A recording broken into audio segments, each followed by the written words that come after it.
Quel titre de chanson résumerait ta vie ? As-tu une cicatrice qui a une histoire particulière ? Quelle est la célébrité que tu aurais aimé rencontrer ? Quel serait le voyage de tes rêves ? Est-ce que tu as déjà dû faire un choix qui a totalement changé ta vie ? À quelle chose imaginaire croyais-tu quand tu étais enfant ? Aléatoire, c'est le podcast qui laisse le choix au hasard et où personne ne sait quelle sera la prochaine question. Dans chaque épisode, j'échange avec une personne, qu'elle soit artiste, humoriste, militante ou homologue du monde du podcast, qu'elle soit déjà célèbre ou qu'elle gagne à être connue, en lui posant 20 questions piochées au hasard. Je suis Jacques et vous écoutez Aléatoire.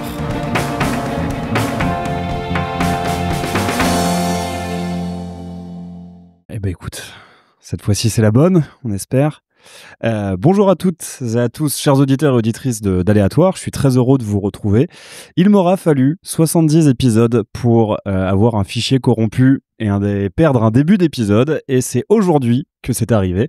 Mais c'est pas grave, on va recommencer et on va dire toutes les choses intéressantes qui ont déjà été dites. Aujourd'hui, je suis très heureux de retrouver un invité avec qui j'ai déjà partagé le micro, parce que on s'était rencontrés à l'occasion d'une potion, l'émission rap de Mugen sur Radio Campus Paris, Mugen que j'avais reçu, parce qu'aujourd'hui, je suis en compagnie de Malgani. Bonjour Malgani. Salut Jack. Rebonjour du coup. Ouais, rebonjour. Rebonjour.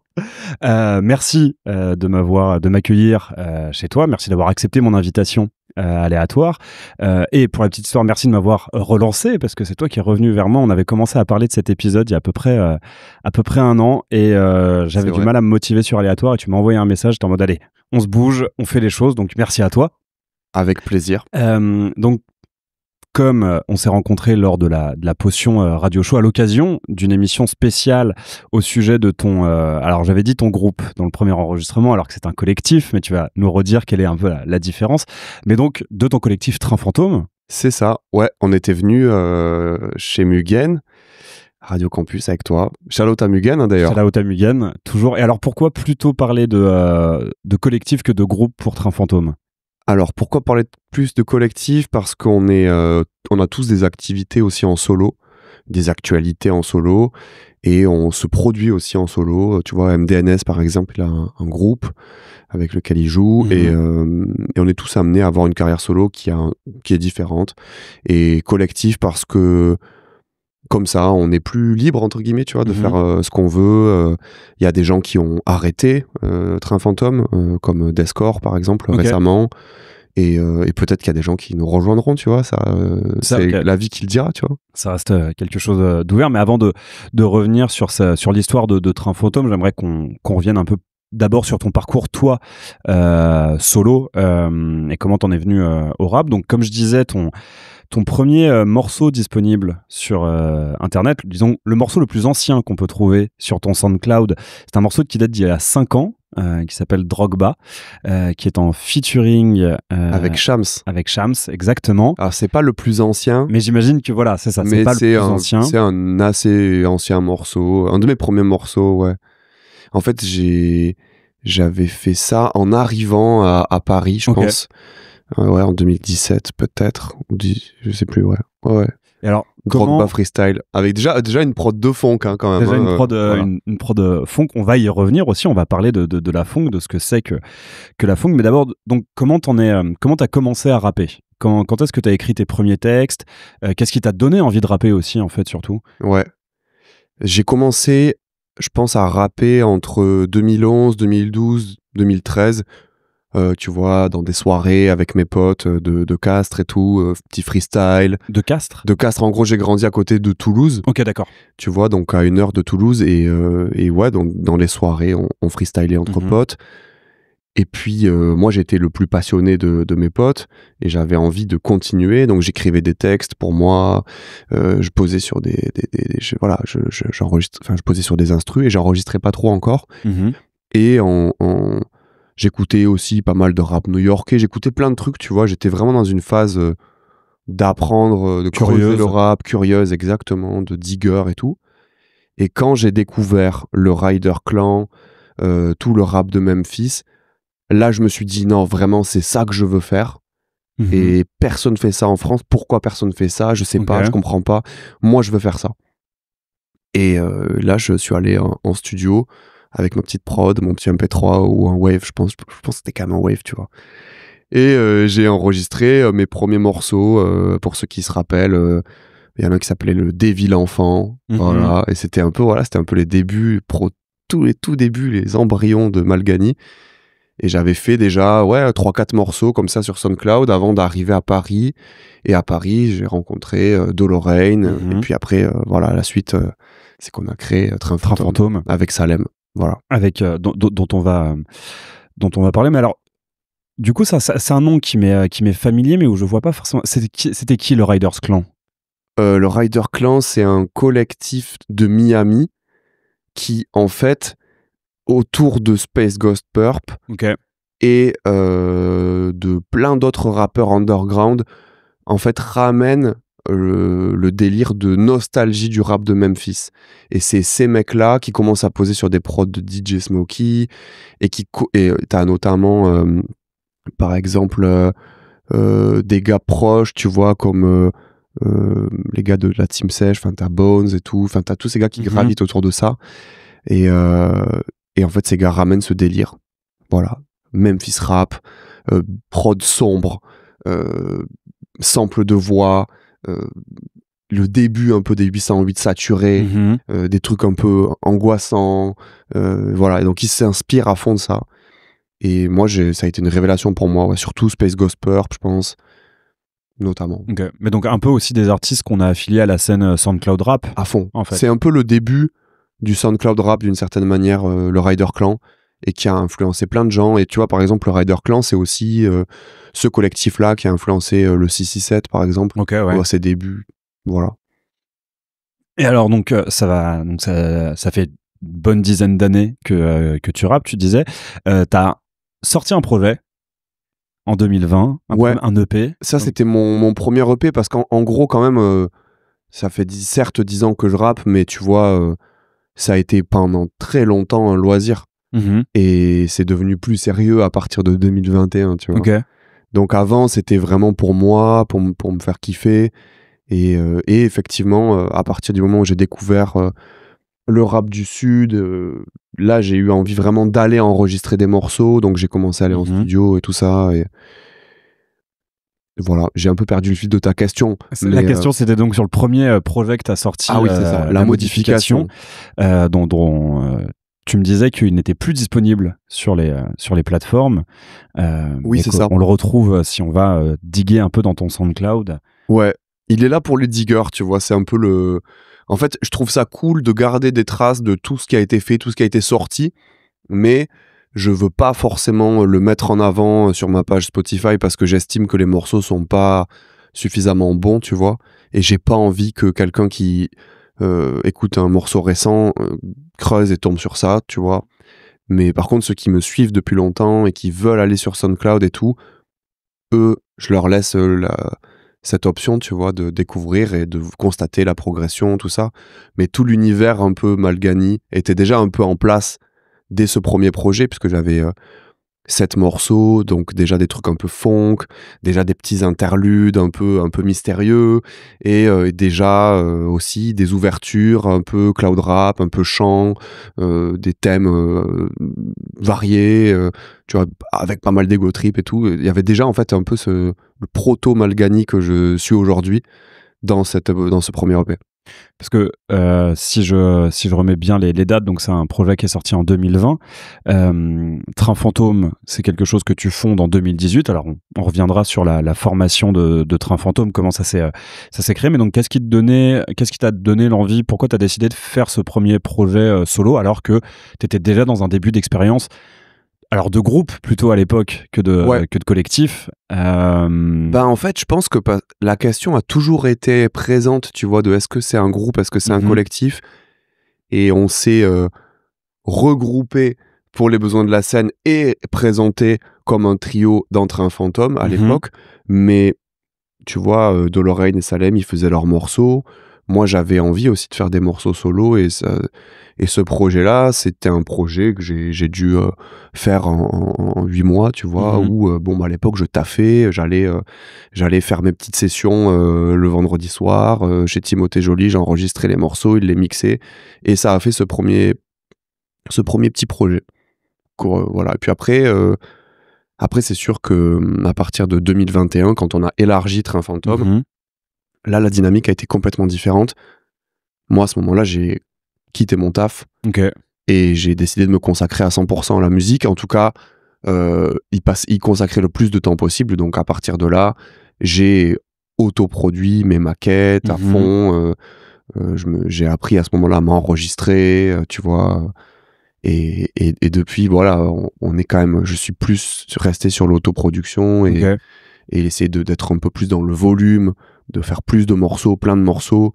Et c'est grâce à ça que tu as une progression et que après tu peux être satisfait de ton travail et voir plus grand, je pense. Ok. Et alors là, tu viens de sortir, il y a quelques mois, un single, donc Get Buck. Get Buck, exactement. C'est un morceau que je joue depuis 2 ans avec Train Fantôme, qui est, on va dire, le son le plus Train Fantôme de toute ma discographie. Et c'est un son que j'ai fait avec Addict, qui est aussi notre DJ. Ouais. Et à ce moment-là, on voulait, je me rappelle très bien du jour où on l'a fait, tu vois, moi je suis arrivé en lui disant j'ai trop envie d'avoir une basse slappée qui sonne vraiment gangsta, tu vois, comme dans les vieux titres 3 Mafia et tout, tu vois. Et c'était le fondement du morceau, c'était cette ligne de basse. Et après, on a construit autour. On a ajouté un petit sample de je sais pas si t'as vu Halloween de John Carpenter. Oui, bien sûr. Ben voilà, ce petit son strident, c'est un sample de Halloween de John Carpenter. Okay, d'accord. Et ensuite, on a fait cette prod trap assez droite dessus. Et là où Addict, il a amené sa folie, c'est que lui, il a voulu faire un switch beat au milieu avec du piano, une ambiance très différente, un peu plus boom bap. Ouais. Et du coup, je pense que moi, j'étais chaud. Je me suis dit, ok, prod en 2 parties, c'est intéressant, on crée une cassure. Et voilà, c'est le morceau qui est le plus important pour moi jusqu'à aujourd'hui, parce que c'est celui que je joue avec Train Fantôme, c'est celui que les gars de Train Fantôme ont le plus kiffé, je pense aussi d'une certaine manière. Et que et je pense que j'ai dû le jouer 40 fois en concert, tu vois. Ok. Et alors on y vient, donc en 2018, formation de Train Fantôme. À la base, vous étiez donc que 3 avec Dolorein et Salem. Comment vous êtes rencontrés, comment vous avez formé Train Fantôme, comment est venu le nom de Train Fantôme aussi?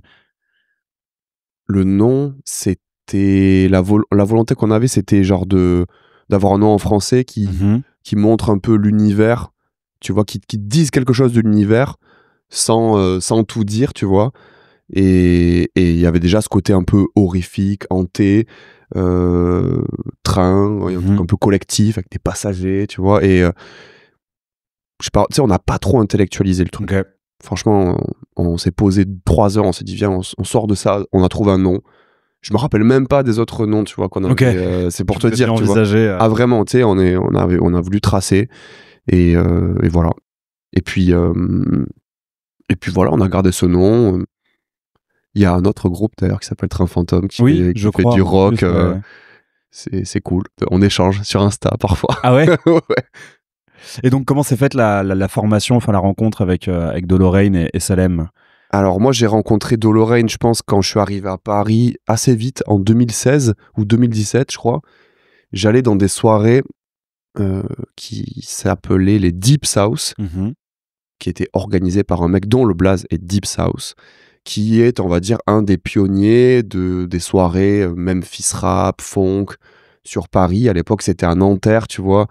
Il louait une boîte de nuit pour une soirée et c'était...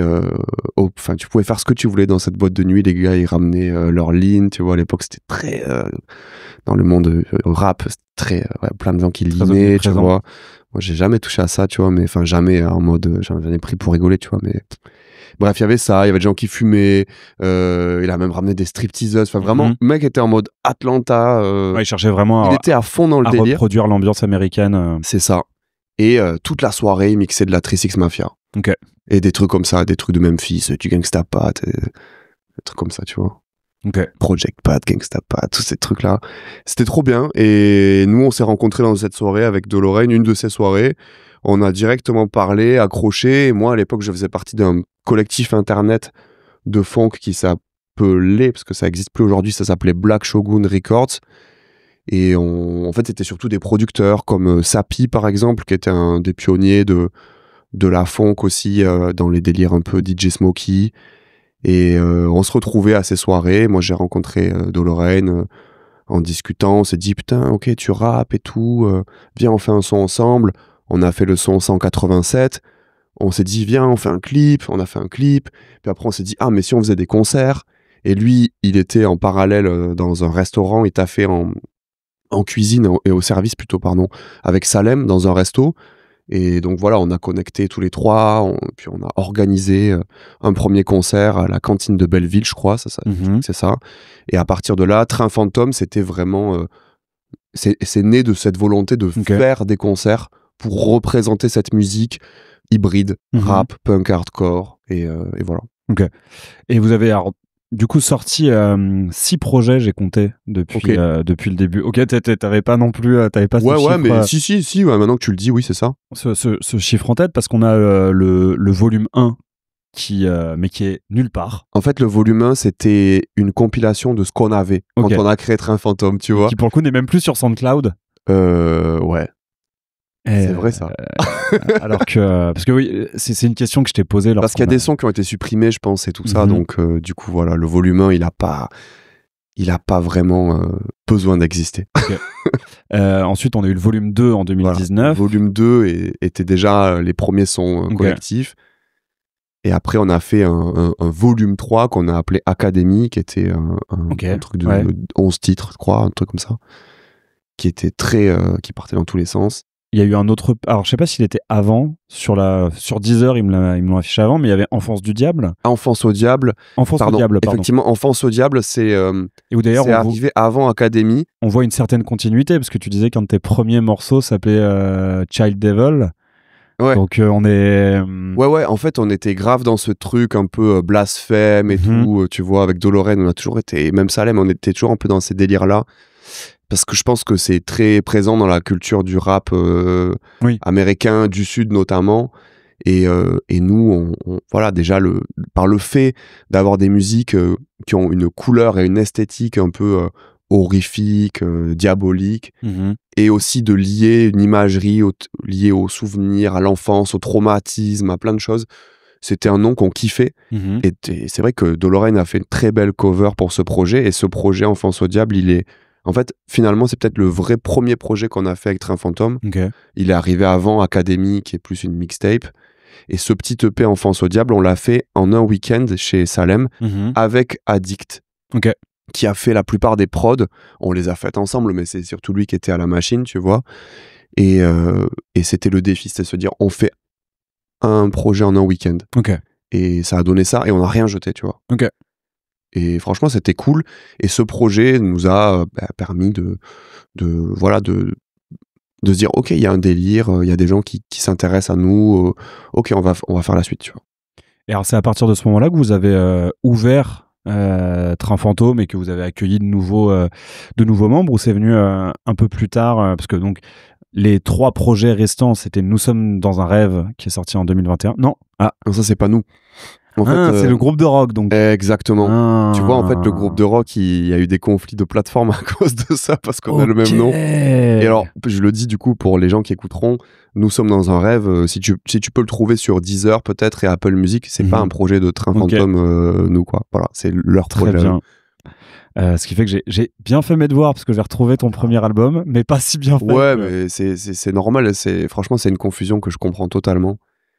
Et en fait, pour répondre à ta question... Sur l'ouverture, Train Fantôme, l'ouverture... En fait, c'est vrai qu'il y a, on va dire, 2 chapitres. Il y a ce premier chapitre à 3 et le deuxième chapitre qu'on est en train d'écrire aujourd'hui, qui est vraiment vraiment l'existence affirmée de Train Fantôme aux yeux du public et tout. Et ça, c'est vraiment arrivé à l'issue du 2e confinement, je crois. Premier confinement, on sort coup de crosse, on sort un clip, etc. Ça commence à attirer l'attention, ça sort le premier jour du confinement. Et on sort du 2e confinement et on a rencontré Team Nowhere qui nous disent « Ok, on a la volonté de faire un label et de vous signer comme nos premiers artistes. » Et en fait, on décide à ce moment-là d'ouvrir le collectif.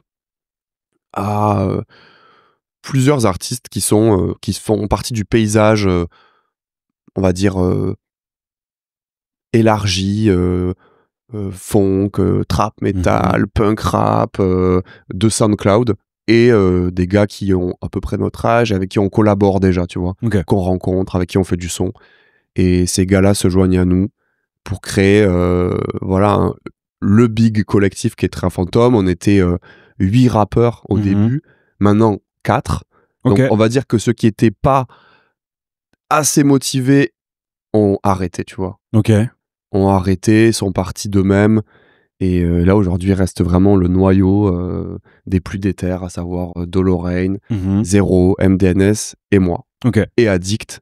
Et puis, au-delà de ça, on a Simon, Tiercelin, notre ingé son, ingé lumière, qui fait le mix de nos projets, qui est là partout.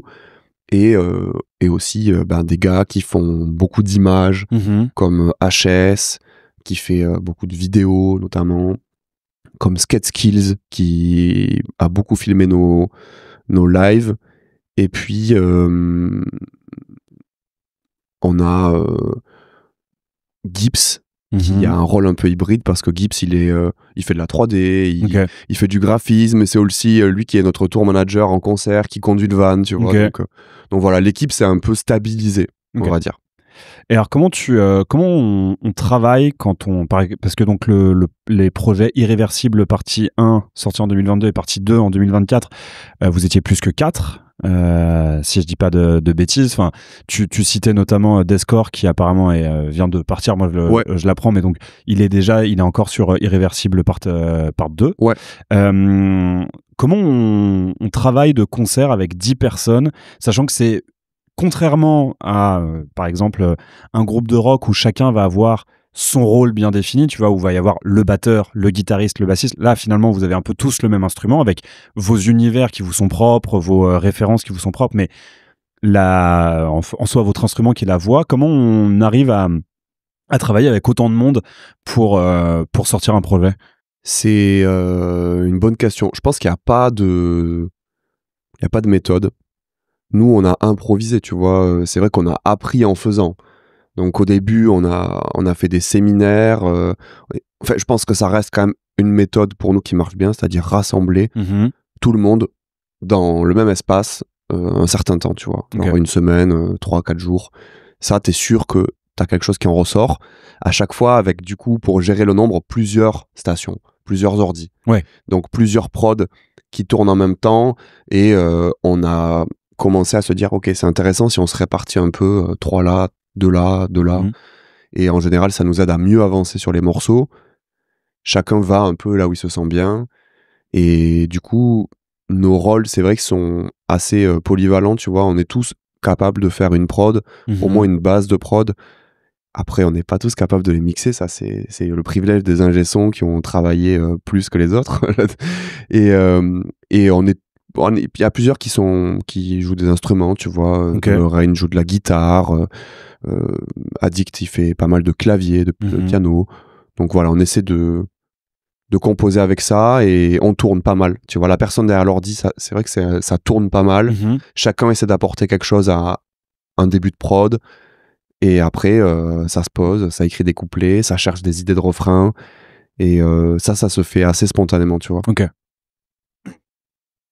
Et alors, tu m'avais dit aussi que donc la base effectivement de Train Fantôme, c'était aussi beaucoup le live, en fait. Je pense que c'est l'essence même. L'essence même, Parce qu'on a, tu vois, les 2 projets Irréversibles 1 et 2, ils ont été 100% calibrés pour le live. Notamment le deuxième. Donc, c'était la volonté, c'était d'aller tout droit à une musique vénère pour le live. Et peut-être qu'un jour, on changera un peu le curseur et qu'on se dira, ah là, on veut faire un peu plus de la musique à écouter. À écouter, on va dire, musique un peu plus studio, ou à écouter chez soi, dans sa caisse, ou je sais pas où, tu vois. Mais donc, le projet, c'était vraiment de faire de la musique pour pogoter. À fond. Ouais, à fond, parce qu'on s'est dit que c'était mieux d'arriver et de choquer tout le monde avec un truc extrême, plutôt que de faire un truc, tu vois, aseptisé ou moyen, où on met déjà de l'eau dans notre vin pour passer dans des radios. Enfin, la flemme, tu vois. Donc, on a gardé cette volonté de, je pense d'indépendance artistique et d'aller choquer un peu, quoi. Ok. Parce que oui, on n'en a pas encore parlé, mais vous êtes un des rares groupes de rap français, en tout cas, qui joue pas seulement dans des événements rap, mais qui joue aussi dans des festivals de métal. Tu me disais que ce week-end, vous étiez pas loin de Bordeaux pour une date avec des groupes de métal. Enfin, il y a quand même un lien avec cette scène qui est assez fort. C'est clair. Et il y a ce lien aussi dans votre musique. Et je me demandais si toi, c'est quelque chose qui était venu avec Train Fantôme, en fait, ce lien à cette musique, ou si c'est quand même quelque chose que tu as aussi un peu apporté et que tu avais déjà avec toi avant de démarrer Train Fantôme. C'est une très bonne question. Moi, j'ai un grand frère qui m'a fait découvrir plein de musique, qui a 10 ans de plus que moi. Et quand j'étais petit, il m'a fait écouter Korn, Slipknot, tous ces trucs-là. Donc moi, j'avais quand même... je kiffe le métal. J'avais mes petites refs, j'avais mes petites préférences. Mais on va dire que c'est au départ, je pense, beaucoup Salem et De Lorraine qui ont amené ce truc de vraiment hybrider plus naturellement le rap au punk hardcore, parce que Salem, il avait des projets de punk hardcore en parallèle, je veux pas dire de conneries, mais je pense de Brutal Death ou je sais pas, vraiment, tu vois, des trucs très différents. Il a eu toujours plusieurs projets musicaux. Et De Lorraine, il a vraiment... c'est un fan inconditionnel de Deftones. Il connaît toute leur discographie par cœur. Et ça l'inspire énormément. Donc, je pense que dès le départ, on avait ce truc-là. Et on a toujours fait des scènes, dès le début, hybrides avec des gars qui jouent du punk hardcore. Là, plus récemment, c'était plus du metalcore. Mais ouais, ça a toujours existé. Et... c'est toujours des gens et des scènes qui nous ont bien accueillis, tu vois, qui ont bien accueilli notre projet, parce que je pense que naturellement, tu vois, c'est des gens qui consomment. Enfin, par exemple, il y a une grande porosité entre les gens qui écoutent du punk hardcore et les gens qui vont écouter Suicide Boys, tu vois, par exemple. Oui. Et en fait, c'est vraiment un peu les mêmes personnes au final. Donc ça s'est fait naturellement, tu vois. Ok. Et il y a aussi une autre part de ton activité qu'on n'a pas encore évoquée, mais où tu fais en fait des mixtapes de funk avec un projet du nom de Volume at Funk. Et alors, première question, parce que je sais que j'en écoute, vu que je fréquente la funkerie et que je fréquente Mugen, mais c'est quoi la funk et c'est quoi le problème avec TikTok, avec la funk? Aïe, aïe, aïe. Il fallait qu'on en parle. Ok, on va commencer par c'est quoi la funk, parce que là, c'est déjà une question complexe. Moi, j'ai mis des années à vraiment essayer de définir ce que c'est la funk, et je pense que personne n'est d'accord sur ce que c'est vraiment la funk. Il y a différents courants, je pense, qui existent pour conscientiser ça. Moi, je dirais que c'est de la musique d'Internet. De façon générale, c'est une musique d'Internet, vraiment, qui est née avec Internet, qui est donc le revival de l'esthétique du rap du sud des États-Unis, donc notamment du rap de Memphis et de Houston. C'est un peu un mélange des deux. Et pour moi, originairement, c'est de la trap psychédélique, en fait.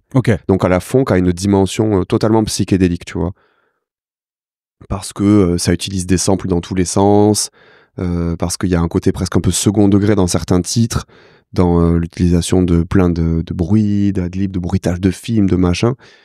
Et évidemment, voilà, c'est une grosse nostalgie liée à la musique de 3 6 Mafia, par exemple. Donc forcément, ça a été... la funk a été très utilisée rythmiquement avec de la trap, mais très vite, il y a plein d'autres rythmiques qui ont aussi été amenés sur ce type de son.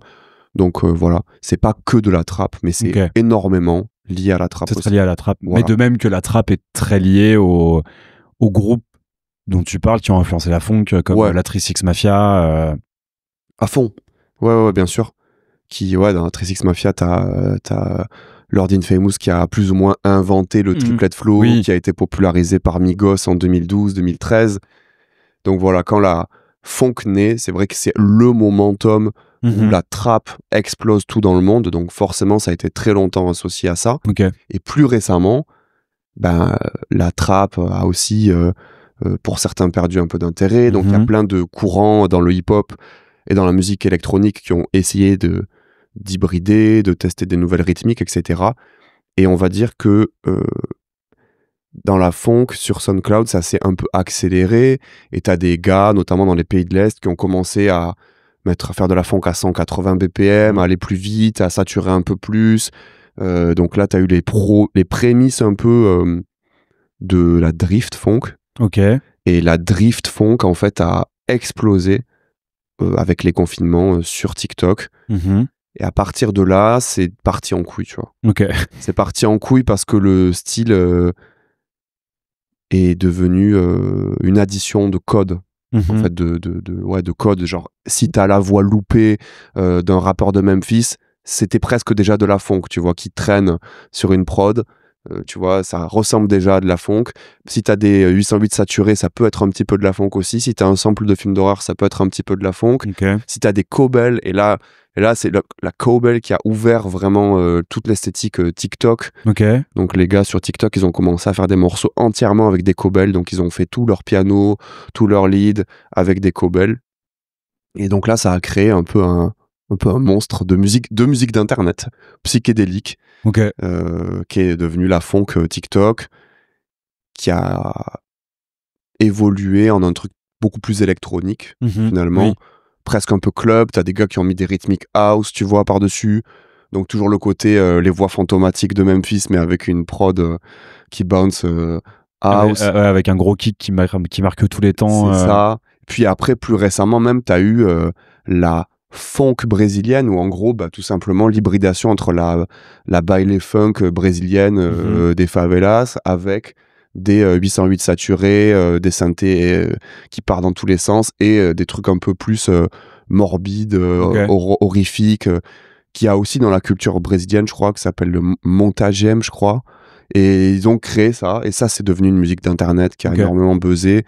Mais c'est vrai que quand t'écoutes de la funk, de la Brazilian funk, comme on dit, ça ressemble pas du tout à la funk de 2012, même de 2016, 17 de SoundCloud, tu vois. Donc forcément, il y a des puristes et des gens de la première heure qui ont fait une rupture, tu vois, totale. Et moi, quand tout ça s'est développé, j'ai pas eu la même vision, et je me suis dit, en fait, il faut rassembler tous ces gens, il faut éduquer le public pour leur dire, ce que vous écoutez, ça vient de tel courant, de telle musique, et c'est tout le sens du projet Volumat Funk, tu vois. Donc j'ai commencé à vulgariser la funk sur TikTok, à expliquer d'où ça venait, quels étaient les artistes, à faire des lives, à écouter des morceaux avec des jeunes, parce qu'il y avait beaucoup de petits, tu vois, de petits qui découvraient la funk, qui étaient hyper enjaillés, hyper enthousiastes, plein qui ont démarré le beatmaking en 2021, tout ça. Et moi, tout mon propos, c'était de leur dire, ça vient de là, y a eu tel truc avant, etc., pour pas qu'ils aient pour pas qu'ils détruisent cet héritage, tu vois. Et bon, je l'ai fait en français, parce que je suis français, que je parle français, et je parle pas assez bien anglais pour me dire je vais la jouer 100% en anglais. Donc j'ai rassemblé des Français sur des lives, sur des Discord, et donc il y a eu cette volonté un peu collective avec ces gens de faire une compile qui est donc French Funk. Ouais. Voilà, et avec plein de beatmakers d'horizons différents, de rappeurs aussi, parce que moi j'avais quand même la volonté qu'on garde ce côté rap aussi, tu vois. Donc il y a quelques titres rappés. Et ça, c'est une première compile qui s'est faite de façon vraiment spontanée, et que j'ai distribuée. J'ai géré un peu la promo de ce truc-là. Et puis il y a plein de gens qui continuent à faire vivre ça. Tu vois, le Discord, il existe encore. Il y a des gars qui font des prods dessus, qui échangent. Donc je suis content de ce petit projet. Après, je sais pas si je continuerai, tu vois. Parce que ça m'a pris quand même énormément de temps, énormément d'énergie. Et aujourd'hui, je pense que j'ai plus envie de développer ma carrière, ma musique. Mais voilà, c'était cool, et ça existe. Et Volumat Funk, en fait, finalement, m'appartient pas que à moi, tu vois. Il appartient à tous ceux qui ont participé. Il vient d'où est-ce que c'est d'où vient le nom de funk? Le nom funk, il vient de...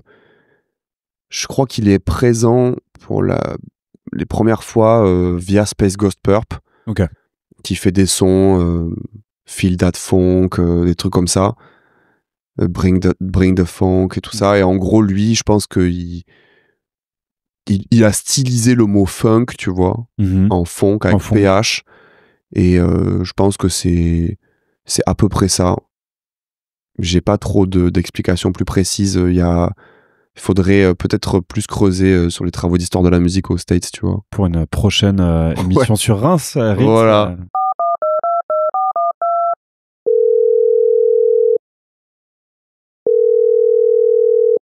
Allô Malgani ? Allô, ça va Jack ? Ça va ? Ça va et toi ? Ça va tranquille. Je comprends pas là, j'étais sur le montage de ton épisode qu'on a enregistré il y a quelques temps déjà, et puis il y a Arte qui vient de sortir un épisode sur un track sur la funk et ils disent pas du tout la même chose que toi. Qui doit-on croire ? Tu viens de regarder le track d'Arte, ok, je comprends. Écoute, je sais pas qui est-ce qu'il faut croire, tu vois, mais je pense qu'il faut regarder ce documentaire avec un regard un peu critique. Et je pense qu'ils n'ont pas montré tout ce qu'il fallait montrer et c'est un peu dommage. C'est pour ça que j'ai voulu réagir dernièrement. Oui, j'ai l'impression qu'ils se basaient beaucoup moins sur les racines de la funk et notamment ils ne parlaient pas de DJ Smokey, du Riders Clan, il me semble. Ouais, ils n'en parlent pas.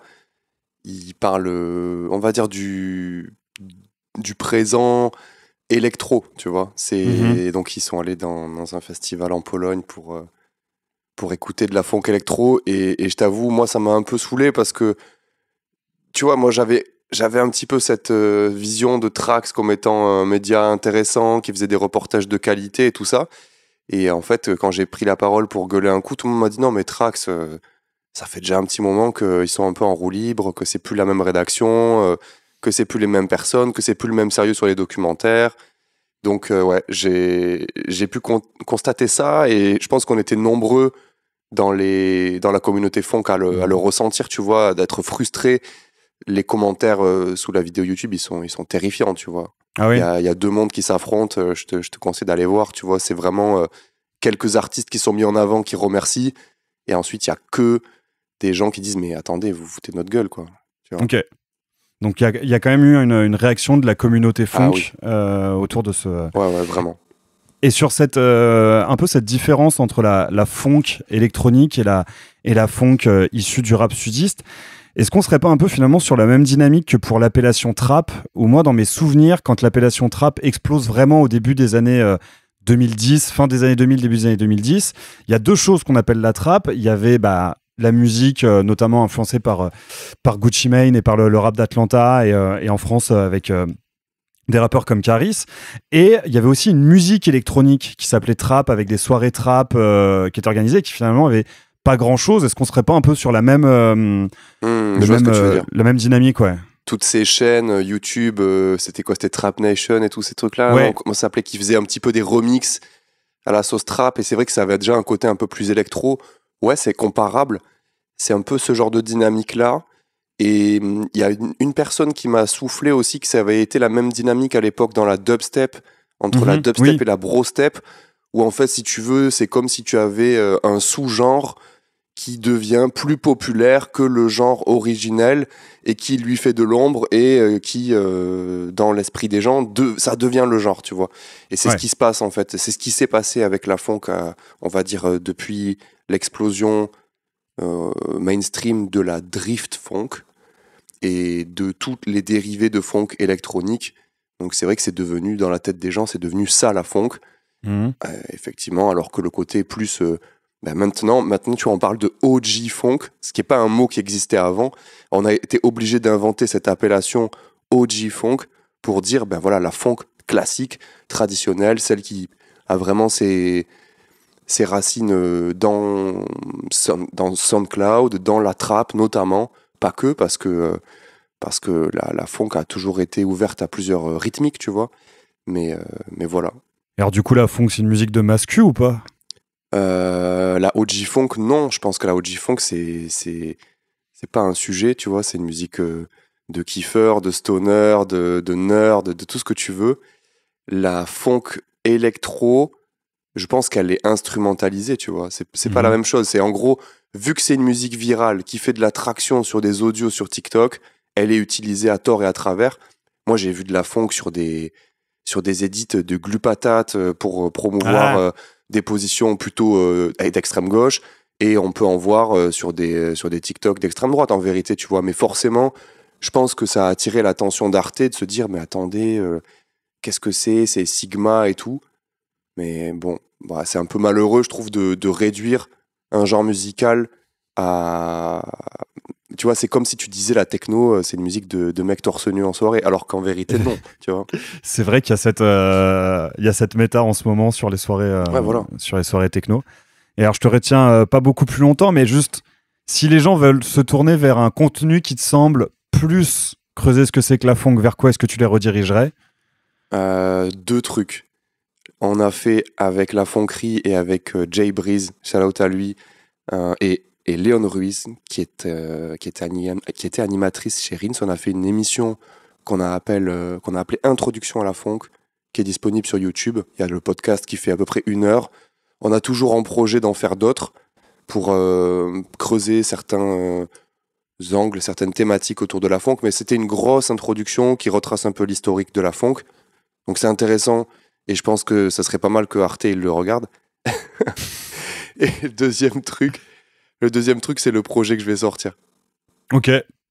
Alors, j'allais te poser la question, mais alors, avant d'écouter ton projet, vu qu'il n'est pas encore disponible et qu'il ne le sera pas encore au moment où sortira cet épisode, si tu pouvais donner 3 projets pour s'initier à la OG Funk, ou du coup à la funk tout court.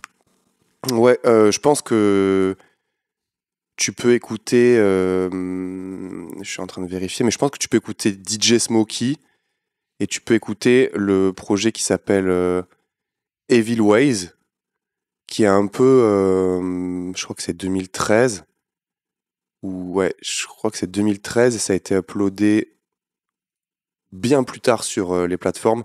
Donc là, c'est un peu le classique DJ Smokey, qui est dans le revival Memphis Rap. Voilà, et qui commence à poser un petit peu sa manière de prod. Ensuite, je pense que peut-être un Soudière, tu vois, ça pourrait être intéressant. Alors Soudière, en fait, lui, il a fait beaucoup de mixtapes, tu vois. Donc déjà, il y a les mixtapes qu'ils ont fait avec le Purple Posse, qui étaient des mixtapes qui s'appellent Issue. Donc tu as Issue 1, 2, 3, 4, 5, ça va, je crois que jusqu'à 10, si je dis pas de bêtises. Et là, tout était posté en fait d'un trait, tu vois, sur SoundCloud. Donc c'était des tapes qui duraient 20, 30 minutes, ça dépend. Donc là, je crois que les meilleurs, c'est... je veux pas dire de conneries, tu vois, mais autour du 6, du 7, je crois que là où il y avait le plus de beatmakers présents, c'était des projets collaboratifs, donc il y avait vraiment toute l'effervescence de la funk SoundCloud qui était présente. Je crois que le Issue 7 est particulièrement cool. Et ensuite, peut-être ce qui peut être intéressant, c'est d'écouter de la funk un peu plus crade. Donc là, il y a tous les projets Doom Shop Records, donc avec aussi Freddy Dread, toute cette vague-là. En fait, il y a tellement de projets que c'est dur de te donner 3 projets. Mais je pense que de façon plus globale, pour quelqu'un qui voudrait s'approcher de la funk, ce qui peut être intéressant, c'est d'écouter les tapes de Suicide Boys aussi, tu vois. Ouais. Les tapes de Suicide Boys, tout simplement. Et même les derniers albums qui restent quand même assez funk dans l'esprit, que je trouve excellents, tu vois. Voilà, moi, je pense que, mine de rien, tu vois, par exemple, celui qui s'appelle Sing Me a Lullaby, tu vois, de 2022, c'est archi funk. Tu vois, c'est archi funk, bien que ça soit plus récent. Donc, ouais, ça serait un bon starter. Très bien. Et du coup, une fois qu'ils auront écouté ça, effectivement, il y a ton projet qui sera disponible, sur lequel t'en sais un peu plus que lorsqu'on s'est rencontrés pour enregistrer ton épisode. Donc, ça s'appelle comment et ça sort quand ? Alors, ça s'appelle L'Hôtel des âmes et ça sort en mai. En mai. Ouais, plutôt fin mai, je pense. Plutôt fin mai. Très Oui, bien. ça va sortir fin mai, ouais. Eh ben écoute, J'ai Maljani, hâte. merci beaucoup pour cette mise à jour Y a pas de quoi. autour de la funk, parce que on sait que c'était important pour nous. J'invite aussi les gens à voir ton petit coup de gueule sur TikTok autour du document Tracks. Ouais. Je mettrai tout en description. Et puis maintenant, je vous propose de retourner à l'épisode et donc de te retrouver et de nous retrouver il y a maintenant quelques semaines. Ouais. Alors, je ne sais pas si tu as des choses à rajouter sur ta présentation, sinon on peut passer aux questions de la boîte. Vas-y, hein. Et alors, la première sera: si tu pouvais vivre jusqu'à la fin de ta vie à un âge donné, lequel choisirais-tu? En gros, toute ma vie, j'ai le même âge. Si c'est comme ça que tu prends la question, tu peux prendre la question comme ça. Franchement, moi, je veux avoir 27 ans toute ma vie. 27 ans. Alors, pourquoi 27 plutôt que... Je sais pas, parce que c'est le voilà quoi, C'est pour avoir le beaucoup côté rockstar, tu vois. pour avoir beaucoup de temps, mais quand même finir dans le club des 27, c'est ça? Ouais, voilà. Tu sais, pour avoir cette insouciance de rockstar, tu vois, de consacrer sa vie à la musique, ça me ferait kiffer, tu vois. Mhm. Après, peut-être que c'est cool, 33 ans toute sa vie aussi, tu vois, je sais pas. Tu peux monter une plus religion, mature. quoi. Ouais, puis à 33 ans, tu montes une religion, hein. Je les ai pas encore, donc... Mais voilà, tu montes une religion, il y a un truc un peu plus abouti, tu vois. Mais ouais, plutôt dans ces eaux-là. Ok, ouais. Vingtaine. Ouais, fin vingtaine. Ouais, je pense que c'est les meilleures années. Je sais pas. Après, Ouais, peut-être je que les sais meilleures pas. années, c'est quand t'as 15 ans, après tout, tu vois. Je sais pas. Je pense que ça dépend beaucoup de Des souvenirs. chacun. Exactement, Ouais, voilà. de sa propre vie. Moi, je pense que j'ai vraiment vécu le plus à partir du moment où j'ai quitté mon taf et que j'ai fait du son. Donc, je pense Ouais. que c'est comme ça que je me projette le truc, tu vois. Quel est le pire fashion faux pas pour toi? C'est pas facile de répondre à cette question parce que j'ai l'impression qu'aujourd'hui, on est dans une époque où on peut tout mettre Mhm. et que même le côté très dépareillé peut être super stylé, tu vois. Ouais. Donc je dirais que le pire, en vrai, le pire fashion faux pas, c'est de rien essayer, tu vois. Ah, c'est facile. Bon, alors si je dois y aller, j'aime pas du tout les pompes Isabelle Marant pour femmes, Je sais pas les ce que c'est. talons compensés en mode basket, tu vois quoi. Ah oui, ok. Et ça revient de ouf. Et là maintenant, ça revient de ouf et ça me Ok. frustre parce que je sais que on va se prendre ça pendant les 3 prochaines années, tu vois. Ok. Et ça me fait mal. Ça me fait mal. Après, je suis personne pour dire aux femmes Oui, comment elles doivent non, bien s'habiller, sûr. tu vois. Mais ça, j'aime pas trop. Après, pour les mecs... Voilà, soyons équitables. Soit équitable, exactement. Faudrait que je trouve un truc pour les mecs. Putain, c'est dur, hein. Je crois que j'aime pas trop les mocassins à gland. Ok. Mais est-ce que c'est... Je sais pas si c'est un fashion faux pas, tu vois. Ouais, c'est... Si tu mets une tenue bien stylée ça, avec, c'est tellement ça passe, installé tu que... vois. Voilà. Mais c'est un truc auquel tu fais attention en général ou auquel tu t'intéresses, la mode et le... Ouais, j'aime bien stylisme en la général. mode, j'aime bien l'histoire de la mode. Je consomme pas mal de contenu, tu vois, de petits créateurs Mhm. qui vulgarisent l'histoire de la mode. Il y a une meuf qui fait des contenus sur, on va dire, la mode et la philo, tu vois. Sur TikTok, je regarde grave. J'aime beaucoup, tu vois, regarder aussi ce que fait Rick Owens, Mhm. ce que fait Vivienne Westwood, ce que fait, je sais pas, McQueen dernièrement. En fait, je regarde un peu, plus pour me dire, ok, ils font ça. Ok, c'est intéressant. Voilà comment ils voient le présent de la mode maintenant, tu vois. Mhm. C'est leur vision du présent. Et ça m'intéresse. Moi, j'aime bien m'habiller de façon un peu excentrique, tu vois, genre, et de développer ma propre personnalité au travers des vêtements. C'est le premier truc que tu présentes au monde. En tant qu'artiste, c'est quand même très important, tu vois. C'est beaucoup plus important qu'on ne le pense, je crois. Ça traduit, c'est une prolongation de ta personnalité, tu vois. Oui, ok.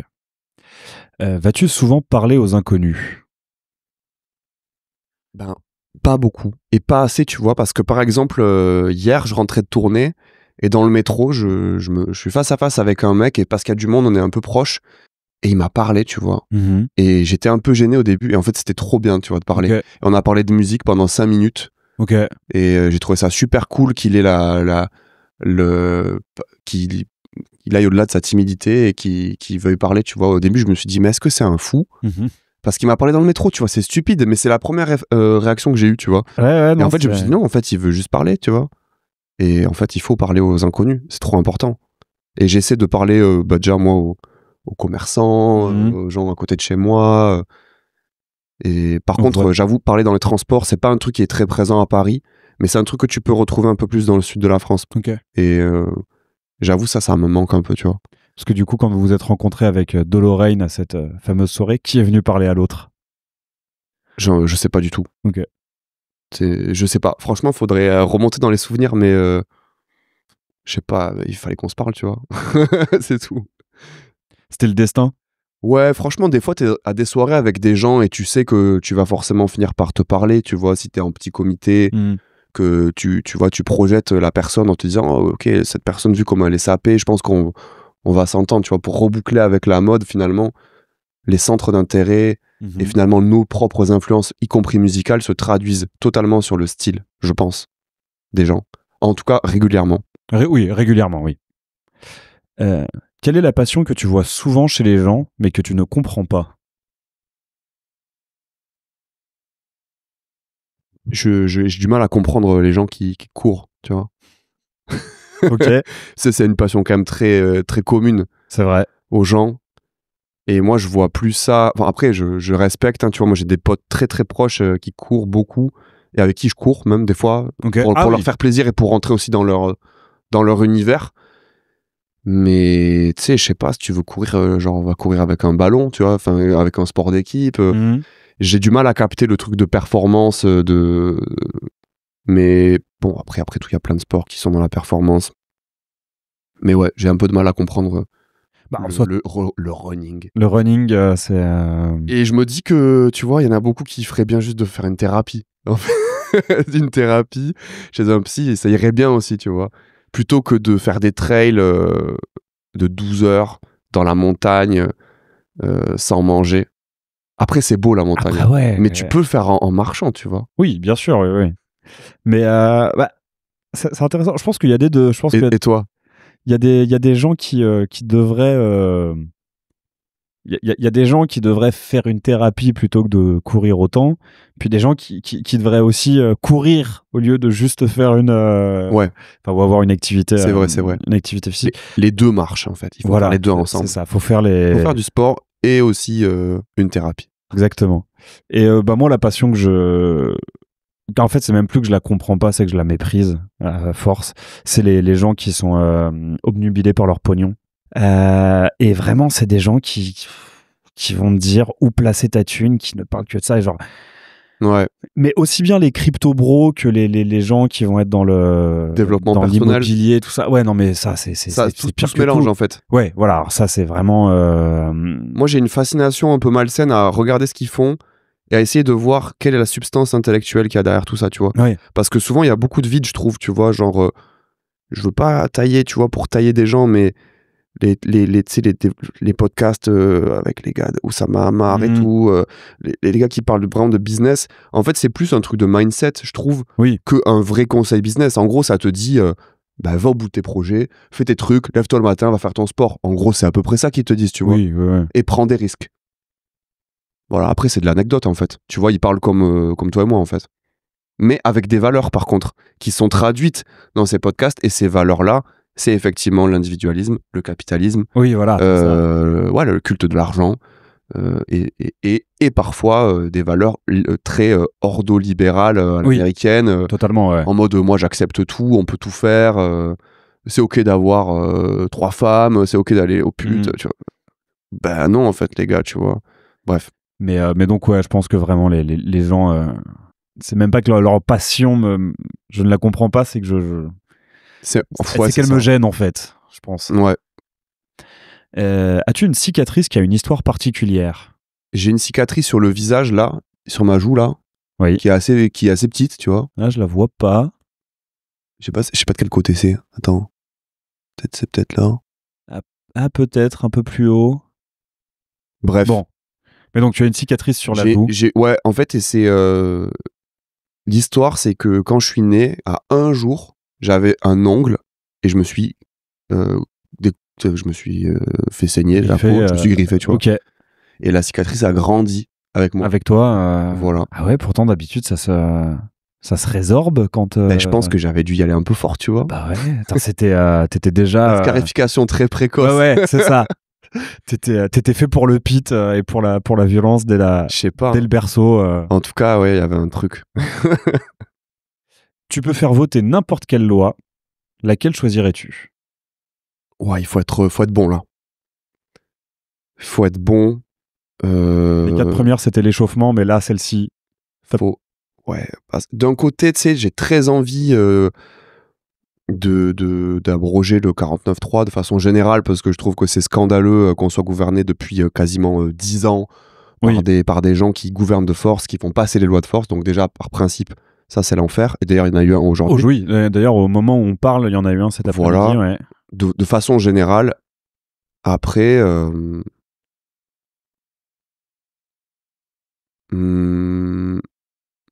Après, une grande loi sociale qui augmente le salaire fortement, tu vois, de la population, qui l'indexe sur l'inflation, par exemple, ce serait pas mal, tu vois. Ce serait pas mal, ouais. Commencer, ouais. Ça serait un bon début, tu vois. Voilà. Okay. Donc, indexation. Après, sinon, on pourrait légaliser le cannabis, tu vois, aussi. Voilà. Je pense qu'on peut commencer par le dépénaliser. Oui, ça serait pas mal aussi. Parce que... ça fait vivre des familles. Il faudrait pas que la légalisation enlève ce revenu aux personnes dont c'est le revenu à l'heure actuelle, à certaines des personnes dont c'est le revenu à l'heure actuelle. C'est ça. Je pense que on va pas régler le problème ce soir, mais il y a plein de gens qui sont du côté du trafic qui ne sont pas pour la légalisation pour ces raisons-là, tu vois, parce qu'ils ont peur de se faire douiller, taxer, etc. Mais il faut qu'ils se préparent, ces gens-là. Il faut qu'ils montent des boîtes, tu vois. Il faut qu'ils soient prêts, que tout soit prêt dans les papiers et que le jour où c'est légal, ils fassent ça propre et déclaré. Oui. Moi, c'est ce que je leur conseillerais, tu vois. On verra si ces conseils sont... Mais t'as vu le nombre de boîtes qui ont fait du CBD. Oui, je pense qu'il y en a plein qui sont prêts, tu vois. Possible, ouais. Possible. À voir. Mais après, je pense pas qu'en France, ce soit pour tout de suite la légalisation. Je sais pas, il y a plein de voisins là qui s'y sont mis, tu vois. Ouais, mais tu regardes les déclarations de notre... j'ai oublié son nom vu qu'on en change tous les 4 matins, mais notre dernier ministre de l'Intérieur en date, il est plutôt en faveur d'une... Non, mais eux, ils sont pas pour, c'est sûr. D'une législation encore plus rude que celle... Oui, ils veulent traquer les consommateurs, tu vois. Voilà. Donc, non, ils sont pas prêts, non, ils sont pas prêts du tout. Donc, mais les suivants, peut-être. Peut-être. On verra dans les jours à venir voilà. avec, ce qui se passe. Quelle innovation technologique aimerais-tu voir inventée? Moi, j'aimerais beaucoup qu'on puisse se téléporter. Voilà. Ok, parce que c'est long, hein, les trajets. C'est long, les transports, là. Ça pollue et tout. Les tournées en groupe, c'est assez fatigant. En vrai, il y a un truc cool, tu vois, à être dans un van à 9 et tout. Tu mets du son, tu rigoles, ça dort, machin, ça discute. Ça, j'aime. Hein. C'est les trajets en général dans la vie quotidienne, tu vois. Quand tu dois faire 1 heure de route pour aller quelque part, alors que tu pourrais y être d'un coup, là. Comme ça, tu vois, en te téléportant. Ça serait le feu. Tu pourrais vivre à n'importe quel endroit du globe et retrouver tes proches facilement aussi. Ça, c'est un truc qui est cool. Alors que sinon, on a une contrainte quelque part, comme si on avait un truc qui nous retenait, tu vois. Genre, t'as la famille, il faut pas que t'ailles trop loin de ta famille, tu vois. Il y a plein de gens qui restent dans ce schéma. Et en même temps, je les comprends, tu vois. Si tu vas à l'autre bout du monde, tu peux voir ta famille que 2-3 fois par an, c'est pas ouf, tu vois. Effectivement. Mais pour revenir au côté tourné avec Train Fantôme, et donc ces trajets, et comment on arrive à déplacer autant de personnes, notamment au moment où vous étiez quasiment une dizaine. Est-ce que le côté collectif faisait que c'est pas obligatoire que tout le monde soit là pour qu'une date existe? Oui, clairement. Il y a plein de dates où il manquait une personne ou deux et tout, ça c'est clair. Et encore aujourd'hui, je pense qu'on peut assurer s'il y a une absence. Comment on fait pour bouger tout ça? Au début, quand on était très nombreux, quand on était 9 sur scène et qu'il y avait le reste de l'équipe autour, on se déplaçait avec un van plus une voiture. Et voilà. Et aujourd'hui, on n'est que à un van de 9 places. Et on est 8 ou 9, ça dépend dedans. Et quand on peut, et si c'est trop loin, on prend le train. Et c'est cool. Le train, c'est vraiment cool. Ouais. Parce que la voiture, c'est quand même un peu plus fatigant, t'es pas très bien installé, tu peux pas vraiment bosser dedans, alors que dans le train, tu peux travailler. Mais donc vous bougez plus souvent quand même en van qu'en train, parce que c'est quoi les besoins techniques derrière un concert de Train Fantôme? Nous, on a très très peu de backline, tu vois, donc on n'a pas d'instrument. Alors à terme, j'aimerais bien qu'on est tous alignés pour avoir une batterie et peut-être une guitare avec nous, tu vois, pour rendre le show encore plus ouf. Mais aujourd'hui, on n'a quasiment pas de backline. On a un autotune à transporter, un backdrop, et après, c'est des valises, tu vois. Ouais. Nos valises à nous. Donc, franchement, un van, ça suffit. Okay. Alors, une association de nourriture bizarre que tu aimes? Une association bizarre. Qu'est-ce que... Sucré salé, c'est pas bizarre? Non. Non, ok. C'est pas facile comme question, ça. Je sais pas si je fais des associations bizarres. Tu vois, genre, par exemple, je connais des gens qui mélangent du fromage avec du Nutella, tu vois, par exemple, ça, je fais pas du tout ça. Ça, c'est chaud. Je trouve ça chaud. Ça, c'est chaud. J'ai tendance à mettre de la harissa un peu partout en ce moment, parce que j'en ai ramené de Tunisie et que je kiffe. Mais vraiment bizarre. Par exemple, j'aime pas trop mélanger les viandes, tu vois, les tacos et tout, je suis pas dedans. Parce que je trouve déjà que c'est des associations interdites, genre cordon bleu merguez, moi je suis pas ok avec ça, tu vois. Mais moi-même, est-ce que je fais des associations bizarres? Non, des fois je mets juste trop d'épices, tu vois. Je mets toutes les épices qui me passent sous la main et du coup ça a un goût bizarre, mais ça va. Ok. C'est marrant que tu parles de harissa parce que j'étais tombé sur la question, enfin la question m'avait été adressée il y a 1 ou 2 épisodes de ça, et j'avais fini par trouver la réponse qui est que je pense que l'association la plus bizarre que j'adore, donc je vais te demander si tu l'as déjà fait, c'est camembert harissa. Non, j'ai jamais fait. Ça défonce. C'est vrai? Ah, fais-le. Si tu mets de la harissa un peu partout, tente le camembert harissa, tu verras, c'est une pépite. Ok. Je crois fermement en ce projet qui réunit 2 cultures. Let's go. Ah bah écoute, on va continuer à parler bouffe. Si tu ne pouvais plus manger que 3 aliments, lesquels seraient-ce?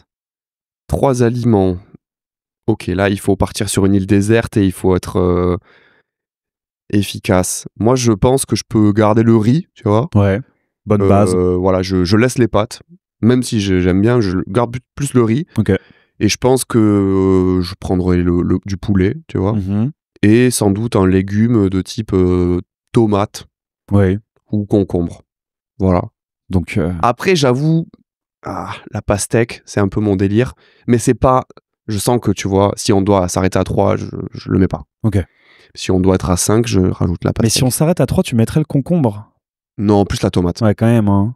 Parce que tu peux en faire plus de choses. C'est ça. Tu peux la cuire, tu peux la cuisiner, tu peux en faire un jus, tu peux la manger comme ça en salade et tout. Ouais. Non, le concombre, il est moins flexible, tu vois. Il est moins efficace. Un peu. mais j'adore. Je le mets dans mon top 5. Ah ouais? Ok. Ouais, moi, l'été, je bouffe des salades tomates, concombre. De concombre. On y va. Es-tu sensible à la critique? Je pense que oui. Si elle est... Ok, ça, je sais. En fait, je suis sensible à la critique si la critique n'est pas une critique sur mon travail, mais qu'elle est une critique sur ma personne. Ok. Ma personnalité. Voilà. C'est-à-dire, genre, donc si on te dit... ton dernier morceau il est ouf ou ton dernier morceau pue la merde, ça te fait pas grand chose. Ouais, non, ça je m'en fous. Mais si on te dit que t'es une personne formidable ou que t'es une personne exécrable, c'est là que tu vas vraiment Exactement. Et d'ailleurs, pour développer un peu sur ça par rapport à la musique, tu vois, dans Train Fantôme, on est assez soucieux que tout le monde valide tout le monde, tu vois, sur Ok. les prestations, les couplets, etc. Donc moi, j'ai fait plein de couplets qui n'ont pas été validés par tout le monde. Et en soi, c'est la vie, tu vois. Et j'ai des morceaux sur lesquels je suis pas parce que mon couplet était pas forcément assez bien pour tout le monde et tout. Et ça, moi, aucun souci pour le remettre en question. Mais par contre, si ça remet en question le fait d'être d'une certaine manière, ça me va pas, tu vois. Ok. Donc voilà, je fais la part des choses entre les deux, tu vois. Mais est-ce que par exemple, tu as quand même déjà écouté des retours sur ta façon d'écrire? Est-ce que tu as déjà À fond. réenvisagé Ouais. ta façon de faire de la musique Bien sûr. grâce à suite à des critiques? Énormément parce que dans Train Fantôme, je pense qu'on se tire vers le haut sur l'écriture, sur l'interprétation et on essaie, tu vois, ensemble de monter la barre, tu vois, du niveau. Donc forcément, j'ai eu plein de fois des retours hyper intéressants sur mon écriture et notamment mes structures de rimes qui sont très particulières et qui parfois perdent les gens. C'est-à-dire En gros, j'ai appris à rapper et j'ai fantasmé pendant très longtemps l'écriture de Booba dans Temps mort et les débuts de Lunatic parce qu'il fait pas de rimes plates à la fin, tu vois, genre A, A, B, Oui. B. Et la plupart du temps, c'est des rimes internes et ou alors il coupe les mots à la fin pour créer des espèces d'asymétries. Et moi, j'adore ça parce que ça sonne super bien, mais il y a un côté brutal à pas faire rimer, tu vois. Et ça, j'aime beaucoup ça. Et du coup, j'ai beaucoup creusé ce truc-là. Mais parfois, et encore aujourd'hui, ça perd les gens. Donc, avec Train Fantôme, j'ai appris à simplifier mes schémas, mes structures pour qu'on puisse rester un peu plus dans le délire. Mais tu vois, aujourd'hui, avec les nouveaux styles de trap qui émergent, DMV Flow, tout ça, machin, tu peux faire un peu ce que tu veux. Il n'y a plus vraiment de règles. Et je suis très content. Est-ce que tu abordes aussi, pareil, donc l'écriture différemment quand c'est pour Train Fantôme ou quand c'est pour en solo? Ouais, parce que je pense que pour Train Fantôme, malgré tout, t'as quand même un peu le truc de tu parles un peu au nom du collectif quand c'est toi qui rappes. Donc il faut un peu plus avoir un propos plus fédérateur et un tout petit peu moins sur ta propre expérience et histoire personnelle. Mais faut trouver la ligne, tu vois. Voilà. Pleures-tu facilement? Je pense que oui. Alors en fait, je crois que à partir du moment où j'ai accepté de faire beaucoup plus d'art dans ma vie et où j'ai quitté mon taf et je me suis plongé à fond dans l'aventure artistique, je pense qu'à partir de là, j'ai ouvert une brèche, tu vois, de m'émouvoir beaucoup plus à l'art en général. Donc, par exemple, je sais pas, avec ma copine, on est allé pour son anniversaire il y a 1 an voir de la danse, tu vois, et ça m'a fait pleurer, tu vois. Et il y avait 2 spectacles et les 2 m'ont fait pleurer, tu vois. C'est quand même fort, tu vois. Tu te souviens des noms des spectacles, des compagnies, d'où c'était? Non. C'était à l'Institut du monde arabe et c'était assez émouvant ces 2 spectacles. Mais tu vois, je peux pleurer au cinéma devant un beau film avec genre un moment un peu intense, un truc qui me rappelle un souvenir ou ça, je pleure souvent en écoutant de la musique émouvante qui me, tu vois, à des moments où tu te sens pas bien, ça me fait vraiment du bien. Après c'est souvent lié quand même à la réception artistique, je pense. Voilà. Et toi? Je crois que j'aimerais pleurer encore plus facilement. J'ai pleuré facilement pendant longtemps. Je crois que j'aimerais pleurer plus facilement parce que je te l'ai raconté un peu avant qu'on commence à enregistrer. Je suis dans une période pas toujours très simple dans ma vie. Et des fois, en fait, pleurer, ça fait du bien. Tu vois, ça te soulage. Ouais, de ouf. Et tu te sens un peu lavé en fait quand tu pleures. Et j'avoue qu'il y a des moments ces derniers temps où j'étais un peu en mode j'aimerais bien pleurer là maintenant. Je pleure un bon coup, comme ça je suis un peu vidé et puis on peut repartir quoi. On est un peu lavé, tout frais, tout propre pour repartir au combat. Et ou non, ça reste bloqué. Et du coup tu continues à te ouais, il faut. Donc j'aimerais bien en ce moment pleurer un peu plus. Que l'art, tu vois, ça permet d'ouvrir les vannes un peu. Après j'ai des œuvres un un peu refuge, pas mal de films un peu refuge que Ouais. je regarde dans ce genre de situation. Mais j'aimerais bien justement ne pas avoir à avoir usage de ces œuvres refuges et que ça vienne juste tout seul. Ouais. Mais Tu vois. d'ailleurs, je pense que c'est les meilleures larmes, si je peux employer ce terme, c'est quand même les trucs qui te surprennent et qui arrivent Ouais. notamment par un choc artistique ou bon, après émotionnel, c'est plutôt les pires larmes, tu vois, genre si si tu perds un proche ou Oui, quoi que ce bah. soit. Et voilà, mais ouais. Donc, mais après, je pense qu'en soi, tu vois, après, si la question c'est, j'ai aucun mal à pleurer en public, tu vois, ou à pleurer devant des proches, tu vois, j'ai pas de pudeur par rapport à ça. C'est Donc, bien. c'est aussi peut-être que je pleure facilement dans ce sens-là, mais c'est vrai que ça reste un peu bloqué en ce moment. Quel titre donnerais-tu à ton autobiographie? Waouh. Déjà, je pense que j'écrirai pas d'autobiographie Ok. parce que je sais pas, je trouve ça un peu prétentieux, tu vois. Mais Mais est-ce que les rappeurs n'écrivent pas constamment leur Si. autobiographie via leur musique? d'une certaine façon, oui, mais du coup, vu que c'est tu sais, c'est pas genre ma vie. Tu Oui. vois, genre, c'est ça, c'est le côté ma vie, mon œuvre qui me gêne un peu. Mais par contre, ouais, envoyer des fragments de vie, ça, je trouve ça cool, tu vois. Mhm. Comment ça s'appellerait je sais pas, peut-être ça s'appellerait un truc comme genre Le Paysan Parvenu, tu vois. D'accord. C'est Marivaux qui a écrit ça, je crois. Je crois que c'est possible. Ouais. Et ça serait peut-être un truc comme ça. Ou alors. Mais en fait, je peux pas savoir, tu vois, il va se passer tellement de choses encore. Ou peut-être juste un titre qui traduise le fait que bah, j'ai décidé de m'en foutre de la vie du monde et de la société et que j'ai décidé de suivre ma passion, tu vois. Ok. Un truc un peu comme ça, quoi. Parce que, alors je sais pas pourquoi ça me fait penser, cette question me vient à l'esprit avec avec la question de l'autobiographie, mais Malgani, c'est pas ton prénom. J'ai découvert ton vrai prénom via Ouais. Twitter tout à l'heure. Mais Moi, du je coup, m'appelle Thomas. Thomas, ça vient d'où Malgani? Malgani, c'est Pourquoi t'as choisi cet alias? en gros, Malgani, c'est le nom de Maradona dans Pro Evolution Soccer. Tu vois ce jeu de foot? Ouais. Jeu de foot incroyable, incontournable de la Play 2, de la Play 2, même de la Play 3, et qui a été le grand concurrent de FIFA pendant très longtemps et qui a bercé mon enfance, adolescence. Je me souviens d'une époque où PES était mieux que FIFA. PES était complètement mieux que FIFA. Il y avait un truc sur le gameplay, la jouabilité qui était vraiment au-dessus. Tu contrôlais trop bien ton équipe pour jouer collectif, etc. Faire des stratégies, c'était vraiment, vraiment puissant. Et moi, j'avais des potes qui étaient tous très, très fans de PES. On a joué énormément. Et donc, dans PES, il y avait des équipes dites classiques avec les anciennes légendes. Et moi, j'aimais beaucoup Maradona de l'Argentine. Et comme c'est PES et qu'il y avait un petit folklore, ils n'avaient pas les vrais noms parce qu'il n'y avait pas les licences. Et donc, Maradona s'appelait Malgani. Et donc, quand j'ai dû trouver un blaze, quand j'avais 17 ans, pour faire des freestyles, j'ai trouvé Malgani. Ok. Voilà, tout simplement. Et d'ailleurs, j'ai fait un son qui s'appelle Diego, récemment, l'année dernière, dans lequel, en fait, ça raconte un peu cette histoire, puisque en gros, c'est le clip à l'occasion de France-Argentine, tu vois.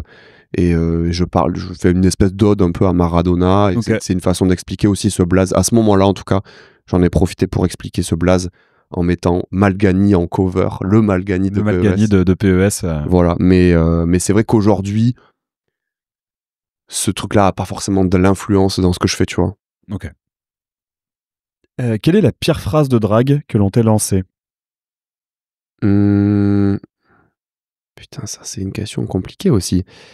Je pense que... Waouh. Attends. Une des pires phrases de drague qu'on m'a lancée, c'était... En plus, c'était un gars qui me draguait, qui m'a dit... Et le premier truc qu'il m'a dit, c'est « t'as quel âge ?» Et j'ai trouvé ça bizarre, tu vois. Que ça soit la première phrase. C'est toujours un peu chelou comme façon d'abord. Ouais, Et je me suis senti grave comme un bout de viande, tu vois. Ouais. Mais c'est quoi le problème? Pourquoi l'âge était au centre du débat, tu vois? C'est ça. Puis, à partir du moment où la personne a envie de poser, enfin, ça va être la première question que la personne va poser, c'est que la personne est trop jeune pour toi, en fait. Pose pas la question et trouve-toi quelqu'un d'autre. Ouais, après tu vois, j'étais grave majeur et tout, hein. J'avais, je sais pas, je devais avoir 25 piges. Ah oui, j'étais dans une boîte, tu vois, ou un truc comme ça. Je crois que j'allais aux toilettes et tout, et il y a un gars qui vient me voir, c'est une petite, t'as quel âge? Ok. Je trouve ça bizarre, tu vois. Sinon. Mais t'étais sûr qu'il cherchait à te draguer? Ouais, de ouf. Ok, de ouf. d'accord. Ouais, grave. Et mais après, non, après j'ai pas d'autres idées en tête.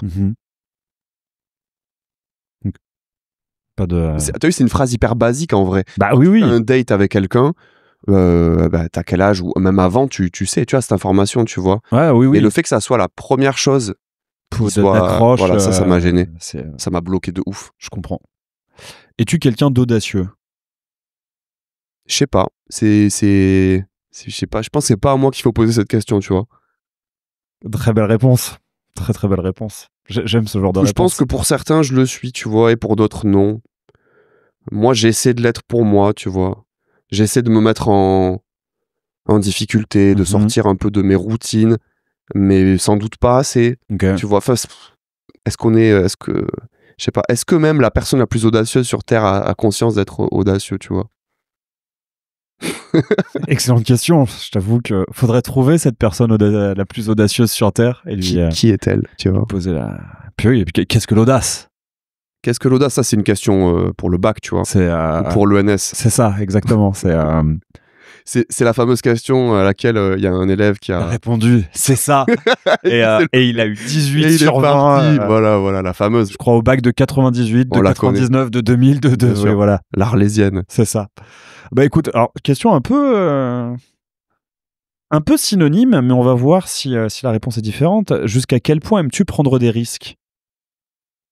Je pense que j'aime prendre des risques jusqu'à ce que bon, j'ai pris plein de risques avec la musique. Ouais. J'ai quitté mon taf, j'ai quitté un CDI, donc je me suis mis en difficulté financière, tu vois, j'ai perdu la plupart de mes revenus d'un coup. Parce que tu faisais quoi donc avant je travaillais dans une agence de communication. Okay. Donc j'avais un petit CDI, un petit salaire, tu vois, mais je me faisais chier un peu, quoi. Je pense que j'avais besoin de vivre un truc, tu vois.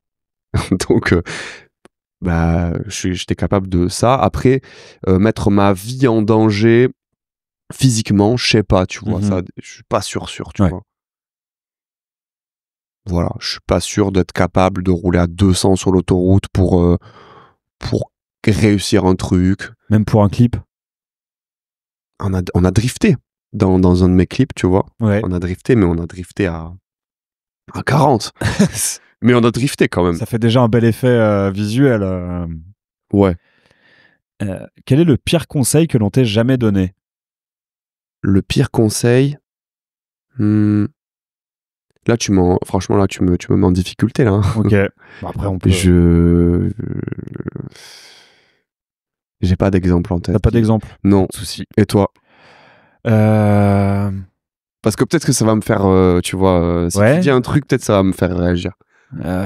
Qu'est-ce que ce serait le pire conseil que l'on m'ait... Ouais, j'avais déjà répondu ça. C'est un peu spécifique. C'est le premier truc qui m'est venu à l'esprit. Et c'est débile, hein. Ça va pas parler à grand monde, mais on m'avait conseillé d'utiliser mon micro manche plutôt que mon micro chevalet sur ma guitare pour faire du métal. Et en fait, non, je trouve que ça sonne pas bien et que le micro chevalet, il sonne quand même beaucoup mieux pour faire du métal. Et okay. Pourtant, c'est un truc que j'ai fait pendant très longtemps. Genre, je crois que pendant 3-4 ans, j'étais en mode micro manche parce qu'on me dit que c'était mieux pour faire du métal. Et je suis en mode, ouais, mais quand même, je préfère le son du micro chevalet au bout de 4-5 ans. Ok, un conseil technique alors, on va dire. Technique musicale. En tout cas, c'est ce qui me vient à l'esprit quand je pense au pire conseil. Je pense qu'on m'a donné de très mauvais conseils de vie, mais j'ai peut-être pas envie d'en parler.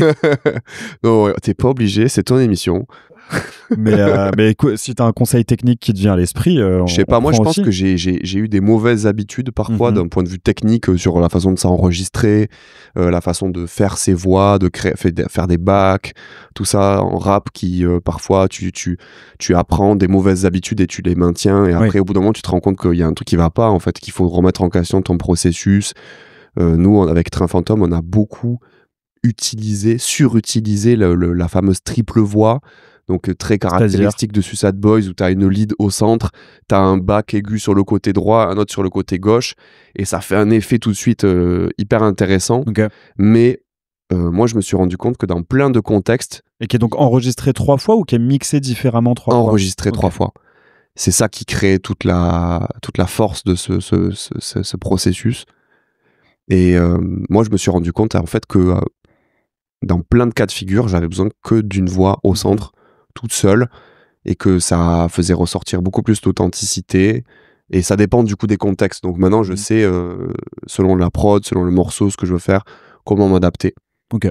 Là où plein de gens, eux, ils ont passé leur vie à faire une seule lead et un back, tu vois. Enfin, voilà. Ça dépend beaucoup de avec qui t'apprends à faire la musique, tu vois. Bah oui, bien sûr. Si tu pouvais garder jusqu'à 90 ans le corps ou l'esprit de tes 30 ans, que choisirais-tu? C'est pas simple parce que, tu vois, là, j'ai vu The Substance il y a pas longtemps. Donc, ça me fait penser à ça. J'ai envie de dire le corps parce que c'est cool de garder le corps de ses 30 ans. Je pense que c'est plutôt sympa. Mais paradoxalement, tu vois, les gens, ils avancent, ils vivent. Et donc, si toi, tu te retrouves en décalage, tu vois.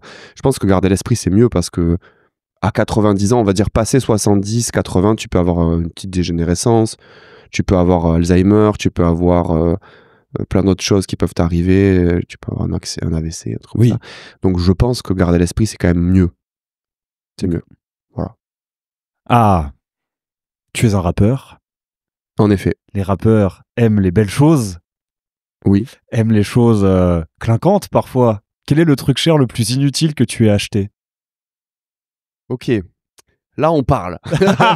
Non, moi, j'ai acheté... J'ai rarement acheté des trucs très, très chers. J'ai acheté un peu de sap, des pantalons notamment, pour la scène, des trucs à des 200, 250 balles. Tu vois, donc ça, en vrai... C'est pas si cher que ça. Ça va encore, ouais. J'ai acheté un Bombers à 400 balles. Ça fait un peu cher. Mais je l'ai depuis quasiment 10 ans, tu vois. Mais tu le portes toujours? Ouais. Ouais, donc c'est... Donc finalement, c'était un bon achat, tu vois. C'est pas le truc cher, c'est pas le plus truc inutile. Le plus cher que t'as acheté, c'est le truc cher le plus inutile. Le plus inutile, ouais. Et si tu me dis que t'as acheté un Bombers 400 €, mais que tu le mets depuis 10 ans, je me dis, bah, il est loin d'être inutile. Il est archi utile, ouais, t'as raison. Le plus inutile, putain. Je pense que, ouais, en vrai, ça doit être certaines fringues que j'ai achetées cher et que j'ai pas mises. Tu vois, j'avais acheté une veste de moto, pas mise. Voilà. Non, sinon, je réfléchis peut-être en vrai de la déco, tu vois. Mais je suis pas... Je crois que je suis pas très en grand dépensier, tu vois. Qu'est-ce que l'amitié pour toi? L'amitié, vaste débat. Ouais. Je pense que l'amitié, c'est des gens qui sont... Enfin, tu vois, avec qui tu crées constamment quelque chose de neuf. Et tu crées constamment... En fait, si tu vois quelqu'un et que t'es que dans le souvenir de ce que t'as fait il y a 10 ans avec cette personne, c'est plus vraiment de l'amitié. T'entretiens un souvenir, tu vois. Pour moi, il faut continuer à créer des choses, des moments avec les gens avec qui on se sent amis et proches. Et l'amitié, c'est cette connexion, cette proximité, c'est une presque fraternité avec des gens que tu décides d'entretenir. Voilà. Ok, c'est super intéressant, on l'avait jamais... Je m'en suis rendu compte récemment parce que tu vois, j'ai perdu plein d'amis en quittant l'université, tout ça, des gens qu'en fait que je voyais en soirée. Et en fait, quand tu les vois juste en soirée, c'est pas des amis, c'est des potes, tu vois. Ouais. Et quand t'as des amis, bah tu entretiens la relation. C'est ce qui fait la différence finalement entre des potes et des amis. Oui, tu vois. Absolument. Ouais. Et quand tu n'entretiens plus la relation, bah tu peux avoir des ruptures amicales, tu vois. Et moi, j'en ai eu récemment. Et effectivement, à un moment donné, tu conscientises le fait que t'as plus envie de voir la personne. Voilà. Bon, super point de vue. Si tu pouvais te réincarner dans un animal, lequel choisirais-tu? Je pense je peux te faire plusieurs réponses. Peut-être une réponse un peu attendue. J'aimerais bien me réincarner en chat. Oui, bah oui. Parce que je kiffe les chats. C'est un peu l'animal que je kiffe le plus, tu vois. Après, si on doit partir dans un truc un peu plus original, je pense que je kifferais bien, tu vois, un oiseau un peu rare, un peu cool, peut-être un phénix, tu vois. Ou non, en vrai, non, c'est pas la bonne réponse parce que le phénix, il a une espèce de vie éternelle, donc du coup, ça marche pas. Puis ça n'existe pas jusqu'à preuve du contraire. Ça n'existe pas jusqu'à ce qu'on en voit, tu vois. Ouais, je sais pas, peut-être un espèce de condor, un aigle ou un truc, tu vois, qui a un peu un point de vue, un recul sur le monde, tu vois, de par sa position. De la hauteur. Ouais, voilà, de la hauteur. Si tu dois te réincarner, c'est que finalement, tu vois, c'est... Alors, je m'y connais assez peu en réincarnation, donc je sais pas si c'est... Ouais, c'est pas un domaine d'expertise que j'ai beaucoup, donc je sais pas si c'est à la hauteur à l'image de ta vie ou à l'image ou si c'est juste tu choisis ton animal au moment où tu arrives à la réincarnation. Mais ok, donc prendre de la hauteur avec un aigle ou être en même temps... Je pense à un animal des montagnes, je kifferais bien, tu vois. Pour avoir une vie quand même très différente, t'en connais, tu vois. Oui, parce qu'après, en même temps, avec le chat, t'es au top, enfin t'es en hauteur, vu que t'es au top de la chaîne alimentaire, les humains te nourrissent et tu t'as rien à faire. C'est clair. C'est l'avant-dernière que je tire. Si tu pouvais revivre un jour en particulier, lequel serait-ce ? Si je pouvais revivre une seule journée. Un jour, ouais. Un jour en particulier. Je pense que j'aimerais bien revivre... Ouais, c'est trop bizarre ce que je vais dire. Une journée de mon enfance, adolescence, tu vois, un peu random, tu vois, finalement, où genre je traîne avec certains copains que j'ai toujours aujourd'hui, tu vois, mais je les revois jeunes, je nous revois dans nos discussions. Ça me ferait kiffer. Et pour rejouer à PES. Exactement, tu vois, où je rejouerai à PES, où je me ferai un petit goûter après les cours ou l'école, j'en sais rien. Et ça pourrait avoir du charme parce que je verrai en fait tout ce qui a évolué, tout ce qui a changé, qui j'étais. Je pourrais te dire, j'aimerais retrouver la première journée où j'ai rencontré une personne qui m'est chère, ou retrouver quelqu'un que j'ai perdu. Ça pourrait être ou le meilleur concert de Train Fantôme. Voilà, ça pourrait être sympa de revivre l'un des meilleurs concerts de Train Fantôme. Après, il y en a plusieurs qui sont très très bien, donc... Ce serait quoi En fait, j'aurais du mal à choisir, tu vois. Si c'était uniquement sur Train Fantôme, j'aurais du mal à choisir entre revivre la journée au festival Motocultor, qui était extraordinaire, celle à Gare au Rock, qui était fantastique, ou celle à la Maroquinerie aussi. Je pense que c'est les 3 meilleures expériences. Voilà. Mais 3 totalement différentes. Ouais. Alors, qu'est-ce qui est différencié ? Parce qu'effectivement, la Maroquinerie, c'était un peu votre première grosse date en tête d'affiche sur Paris, donc un peu une espèce d'aboutissement, j'imagine. Celle-là, il y a un côté aboutissement et il y a un côté communion, parce que c'est une petite salle, il y a un truc assez resserré, et c'est 500 personnes qui ont pris que leur place pour te voir et pour voir ton collectif et tout, et du coup... Puis en plus, tous les potes, j'imagine, tous les potes, tous les proches, et tous les gens connaissent les paroles et tout, ça c'était ouf, j'avais jamais vu ça avant, tu vois, autant de gens qui connaissaient les paroles, donc ça c'était génial. Motocultor, je dirais que c'était le bordel, j'ai jamais vu autant de gens slammer sur scène, genre des 50aines de personnes qui slament dans tout le concert, en permanence des gens dessus, une énergie et une réceptivité totale à la musique, et quand même cet esprit effet de masse, tu vois, qui était cool. Et en plus, Motocultor, ils ont eu quelques soucis avec la présence de néo-nazis, tu vois, dans leur festival. Donc nous, on a joué carte sur table, on a fait des discours très militants, Antifa, drapeau Antifa et tout. À la fin, le public, ils ont fait un siamo tout antifasciste incroyable.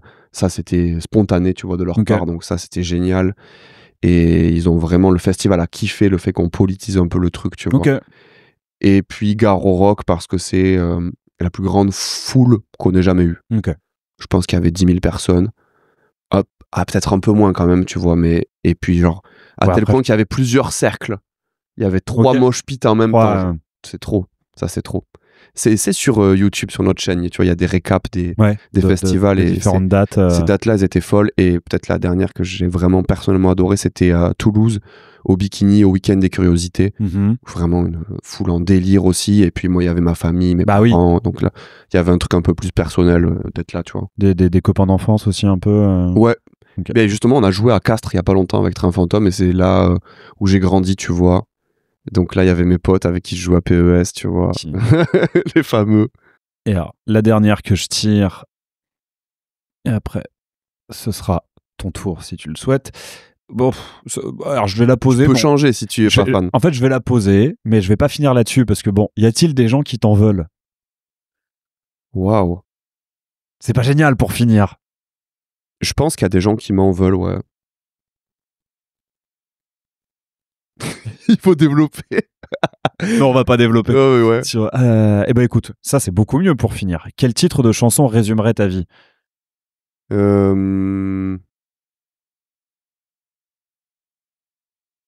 Waouh.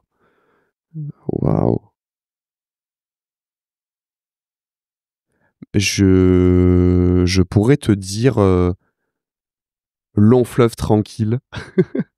C'est un morceau que je vais sortir vendredi là. D'accord, ok. C'est un morceau que je sors moi vendredi. Et en fait, ce titre, du coup, il est marrant parce qu'il y a, tu sais, il y a la référence au film. Bien sûr, oui. Et le film n'est pas du tout un long fleuve tranquille. Oui, c'est l'histoire d'enfants d'un mix inversé d'une famille à l'autre et tout. Et moi, finalement, en fait, ma vie, c'est un peu ça. C'est un peu, je suis sorti de mon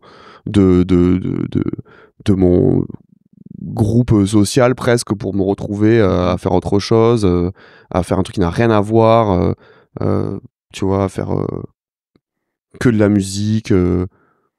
Monter sur Paris. Ouais, c'est ça, monter sur Paris. Je suis le premier de ma famille à vivre à Paris, tu vois. Ok. Mais alors, quel titre de chanson qui n'est pas de toi résumerait ta vie? Je pourrais te dire Emmenez-moi, genre de Aznavour, tu vois. Le côté, moi, ma vie, et j'aime beaucoup le côté un peu découvrir.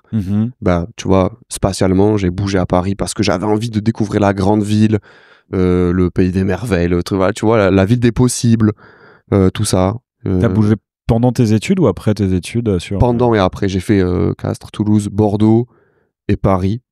Donc à chaque fois, une ville plus grande, tu vois. Et je sais que dans les prochaines années, je vais encore bouger, je pense, tu vois. Tu penses avoir fait le tour un peu de... J'ai pas fait le tour de Paris parce que je pense que tu peux pas faire le tour. C'est trop vaste, et surtout dans la culture. Mais moi, j'ai envie de vivre un peu à l'étranger. J'ai pas eu cette chance. Donc c'est plus que dans un coin de ma tête, tu vois. Ok. Voilà. Très bien. Bah écoute, Malgani, merci. Ouais. Merci pour plaisir. Pour tes réponses, pour ta patience aussi, vu qu'on a eu quelques petits soucis techniques. Tu peux donc à ton tour piocher 3 questions. On y va. Alors, je suis en train de piocher. Si tu pouvais exercer ton art sans être connu, le ferais-tu? Bah oui, parce que je suis pas connu pour... Ouais, tu le fais déjà. Bah c'est ça. Et surtout que je considère pas que Aléatoire soit une œuvre artistique. Oui. Toi, c'est plus ta musique. Bah oui, et pour le coup, je suis pas du tout connu pour ma musique, donc... Tu le fais pour toi. Et je le fais pour moi, et en ce moment, je viens de redémarrer un projet avec un pote, et je le fais en fait pour passer du temps avec un pote. Enfin, aussi pour construire quelque chose à plusieurs. Tu vois, vraiment pour juste, le truc, le lien social que ça a créé. C'est ça, ouais, pour passer de bons moments, et connaître une certaine complicité avec quelqu'un, avoir une vision un peu commune tout en rapportant chacun son univers. Donc en soi, oui, je le fais déjà. Ça... Donc, la réponse coule t'as dit un vrai truc. Coule un peu de source. Est-ce que toi, Moi, je pense que je suis comme toi, tu vois, dans le sens où de base, moi, j'avais envie d'avoir un collectif, un crew, tu vois, de rap. Et parce que, justement, tu passes du temps ensemble, tu rides ensemble, tu fais des trucs et tu crées des amitiés, justement, pour boucler à ce qu'on avait dit tout à l'heure. Donc, ouais, je capte totalement. Et donc, tu le ferais? Je le ferais. Même si tu n'étais pas connu? Ouais, pareil. De toute façon, je suis pas connu. Et Train Fantôme n'est pas très connu non plus, tu vois. Donc... Et je pense que, ouais, vraiment, je le referai. Et je pense qu'il faut faire de la musique pour soi aussi. Avant tout. Bien sûr. si t'es dans le calcul de Alors, comment les gens vont le réceptionner tout de suite, ça marche pas, je pense, tu vois. oui, absolument. Mais je pense qu'il faut aussi pas se mentir. Et tu vois, les gens qui me disent je fais de la musique que pour moi, ok, pourquoi tu la publies? Non, mais pourquoi tu fais. Que la création artistique, certes, on le fait avant. Faut qu'on le fasse pour soi, pour que ce soit sincère et pour qu'il y ait une expression intéressante qui soit développée. Mais faut pas non plus se mentir qu'on le fait que pour. En se disant non, mais je le fais que pour moi, le public, ça m'intéresse pas. Tu fais ça aussi pour une réception du public et donc tu le fais aussi un peu pour les autres et pour être apprécié Bien sûr. apprécier des autres. T'en as qui arrivent à faire aucune concession, t'en as qui font beaucoup trop de concessions par rapport à ça, mais cette idée que tu le fais juste pour toi, je pense que les gens qui le font que pour eux, en fait ils le publient pas, on sait pas qui sont ces gens. T'as des gens qui dessinent pour eux, des gens qui font de la musique pour eux, pas de gens qui font du cinéma juste pour eux parce que c'est une industrie plus qu'autre chose, mais je pense qu'il faut savoir en tête, mais il faut aussi avoir conscience de ce rapport à l'autre et au public. C'est vrai, et je pense que tu touches un point important qui est qu'en vérité, notamment dans la musique, je pense que c'est pas forcément vrai dans toutes les formes d'art, mais en fait, on fait pas tout seul, tu vois. En plus. Et il faut toujours aller rencontrer l'altérité pour créer un truc différent, pour s'appuyer sur les atouts de l'un, de l'autre, etc. Et sortir de ces zones de certitude, tu vois. Ouais. Donc, je pioche une deuxième question. Voilà. On y va. Tu peux réunir les 4 personnes célèbres de ton choix à un dîner. Qui choisis-tu? Je te le dirai après parce que j'ai... Attends, quoique... Vas-y, t'as le droit de changer par rapport à j'y ai repensé il y a pas si longtemps. tu as déjà répondu. Parce que j'ai une table qui est assez politique et une table qui serait plutôt artistique. Mais j'ai beaucoup. On voit l'artistique. Et après on voit pour la politique. L'artistique. Et en vrai, l'artistique, ce serait la plus... C'est la plus compliquée à mettre en place. Bah ouais. Parce que faut quand même des gens avec qui tu vas passer un bon moment. En fait, ça dépend ce que t'attends, tu vois. Est-ce que t'attends des discussions de haute volée ou est-ce que t'attends un peu de te marrer, tu vois, ou de passer un bon moment? Et la première, c'est pas quelqu'un que j'écoute plus que ça, mais au moins je sais qu'on bouffera bien, c'est Action Bronson. Ouais, c'est sûr. Tu vois, je pense que... Si c'est lui qui fait à manger, ouais. Si c'est lui qui fait... Bah oui, du coup, je ramène Action Bronson pour manger, ouais. C'est marrant parce qu'il y a 2-3 ans, j'aurais répondu des gens, c'est plus possible maintenant. Parce que affaire de oula affaire de mœurs, tu vois. Non, mais je pense qu'en vrai de vrai, tu m'aurais demandé il y a 3-4 ans, je t'aurais répondu Edouard Baird. Mais au suite des accusations qui sont tombées dessus, je le mets plus, tu vois. Normal, plus trop envie. Bah écoute, vas-y, vu que je me suis bien pris son projet, je pense qu'une bouffe avec Théodora, ça peut être fun. Je pense que ça peut être pas mal. Je pense, elle a l'air d'être très très bon délire comme meuf, parce qu'elle a enfin, j'ai vraiment beaucoup aimé son projet là, BBL, je crois. Bah ouais, Bad Boy Love. Ouais, c'est ça, exactement. Avec le titre, parce que tu sens qu'elle est vraiment smart dans sa façon de faire de l'art, qu'elle est très ouverte, qu'elle a une bonne oreille, qu'elle prend des risques, qu'elle a une pointe d'autodérision ou de conscience d'elle-même en fait, tu vois, qu'elle est pas full premier degré dans son délire. Donc je pense que la voir à table, ça peut être Bad Boy Love Story. Bad Boy Love Story, voilà.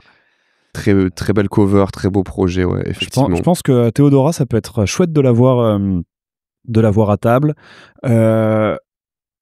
Est-ce que Kazé fait partie de la table artistique ou de la table politique? En vrai, elle a sa place. Je dirais quand même artistique. Elle a de base. Oui, elle a sa place dans les deux. C'est comme ça qu'elle a présenté son truc, tu vois. Mais oui, son propos est politique. C'est ça. Mais en soi, c'est de l'art, tu vois. Mais je ramène Kazé avec Virus.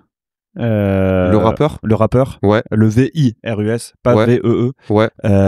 Parce que ils ont collaboré plusieurs fois, ils étaient notamment ensemble sur la Social Club, et j'ai l'impression que dans ce qui transpire dans cet album, la Social Club, c'est que quand ils sont ensemble, il y a une grande complicité, il y a un sens de l'humour très noir et très décalé qui s'installe entre deux. Donc je les ramène les deux. Donc voilà, on est qu'à Traction Bronson, Theodora, Kaza et Virus. Je pense qu'il y a moyen de passer une bonne soirée. En Ouais, vrai, je pense, ouais. Toi, qui invites-tu à ta table? Je suis un peu dans le même dilemme que toi, c'est-à-dire que d'un côté, j'ai envie de passer un très bon moment et du coup, j'ai envie de me taper des barres, tu vois. Donc là, j'ai plus envie d'inviter des gens qui me font rire, tu vois. Et j'aimerais beaucoup manger avec Ousmane Dembélé. Ok. Tu vois ou pas? Le footballeur de l'équipe de France. Oui, c'est bien un footballeur, Il est extrêmement drôle. Ok. Ils ont sorti un podcast il y a pas longtemps avec Aurélien Tchouameni et tout, et il a invité. Mhm. Tu sens qu'il se retient, tu vois, parce que tu sens qu'il a envie de dire des dingueries, tu vois. Et vraiment, lui, il me fait beaucoup rire. J'aimerais beaucoup passer un moment avec lui. Après, par contre, c'est vrai que pour l'associer avec d'autres personnes, c'est pas évident, tu vois. Mhm. Pour qu'il se sente à l'aise, Ousmane, tu vois. Donc, je sais pas trop.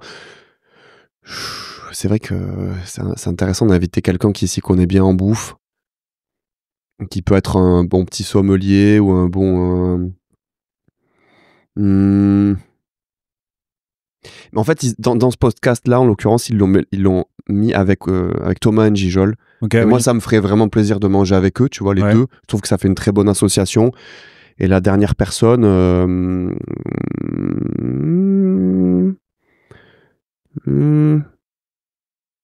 si on reste un peu dans humour, sport... je sais pas, on peut faire 3 juste? Bah là, en soi, t'en as dit 2. J'ai dit 2. Ousmane Dembélé, Thomas Njijol. Non, en vrai, ça me va. Moi, je mange que avec eux, là. Ok. Non, après, par contre, si on fait une table artistique ou politique, moi, je pense que j'aimerais beaucoup... Ouais, je serais plus inspiré sur les artistes, c'est pour ça que je te dis ça. Mais en gros, moi, j'aimerais bien manger avec Okelou. J'aime beaucoup sa musique. Je sais pas si tu vois qui c'est. C'est une Française qui est un peu... proche de PC Music, tout ça, qui fait un peu de, on va dire, hyperpop première génération. C'est plus cloud music éthérée.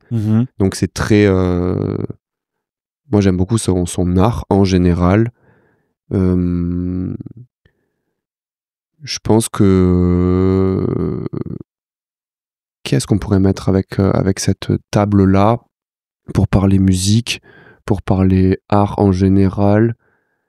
Je crois que j'aime bien Julia Ducournau, qui a fait Grave. J'aime bien en fait, et Titane, j'ai été assez convaincu par ses interventions médiatiques parce que je trouve qu'elle a toujours des très bonnes refs. Sa façon d'aborder les films d'horreur m'intéresse beaucoup, tu vois. Voilà, ça pourrait être pas mal. Et ensuite, j'aimerais bien à cette table peut-être mettre soit Juicy J ou quelqu'un qui représente un peu plus le rap, tu vois. Ça pourrait être cool aussi. Peut-être qu'en vérité, Lord Infamous c'est mieux, mais RIP. Mais après, tu peux. DJ Paul, je pense qu'il partirait un peu en couille sur un repas, tu vois. Et je pense qu'il serait pas un mec très fiable. Et tu peux mettre des personnes mortes. Ah ouais. Mugen avait mis Pimp C avec John Lee Hooker. Et je crois que les deux sont. Il me semble que les deux sont morts. Ouais. Je sais pas. Je te dis ouais, mais je sais pas. En fait. Mais donc oui, tu peux mettre des morts. Donc tu peux mettre Lord Infamous. Ouais, je pense.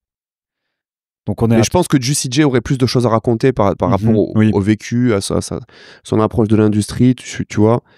Et je sais pas, peut-être un De Niro, tu vois, ou un acteur un peu plus film de gangster, tu vois. Ça pourrait être un bon équilibre de ce que j'aime bien artistiquement, tu vois.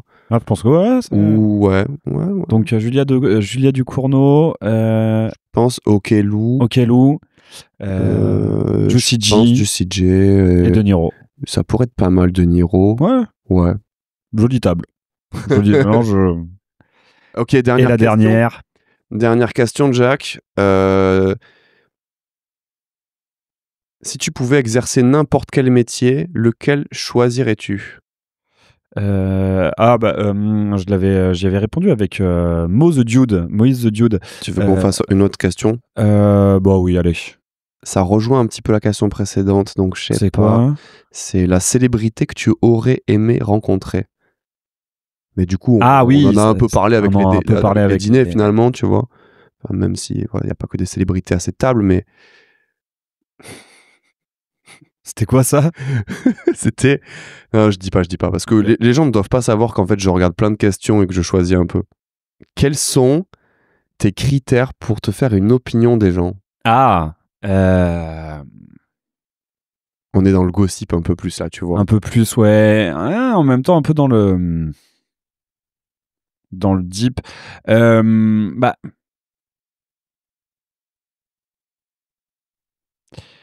C'est une très bonne question. Je crois que je suis en train de me la poser dans ma vie. Tu l'avais déjà eu?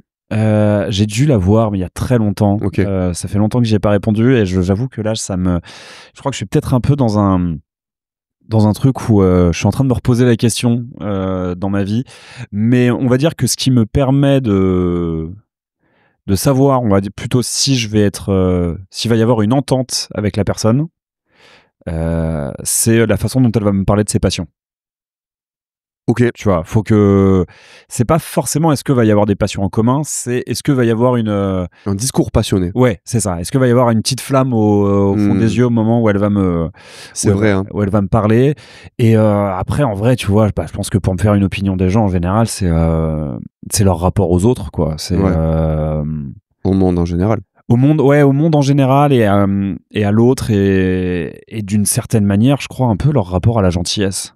Ouais. Tu vois, est-ce que tu considères que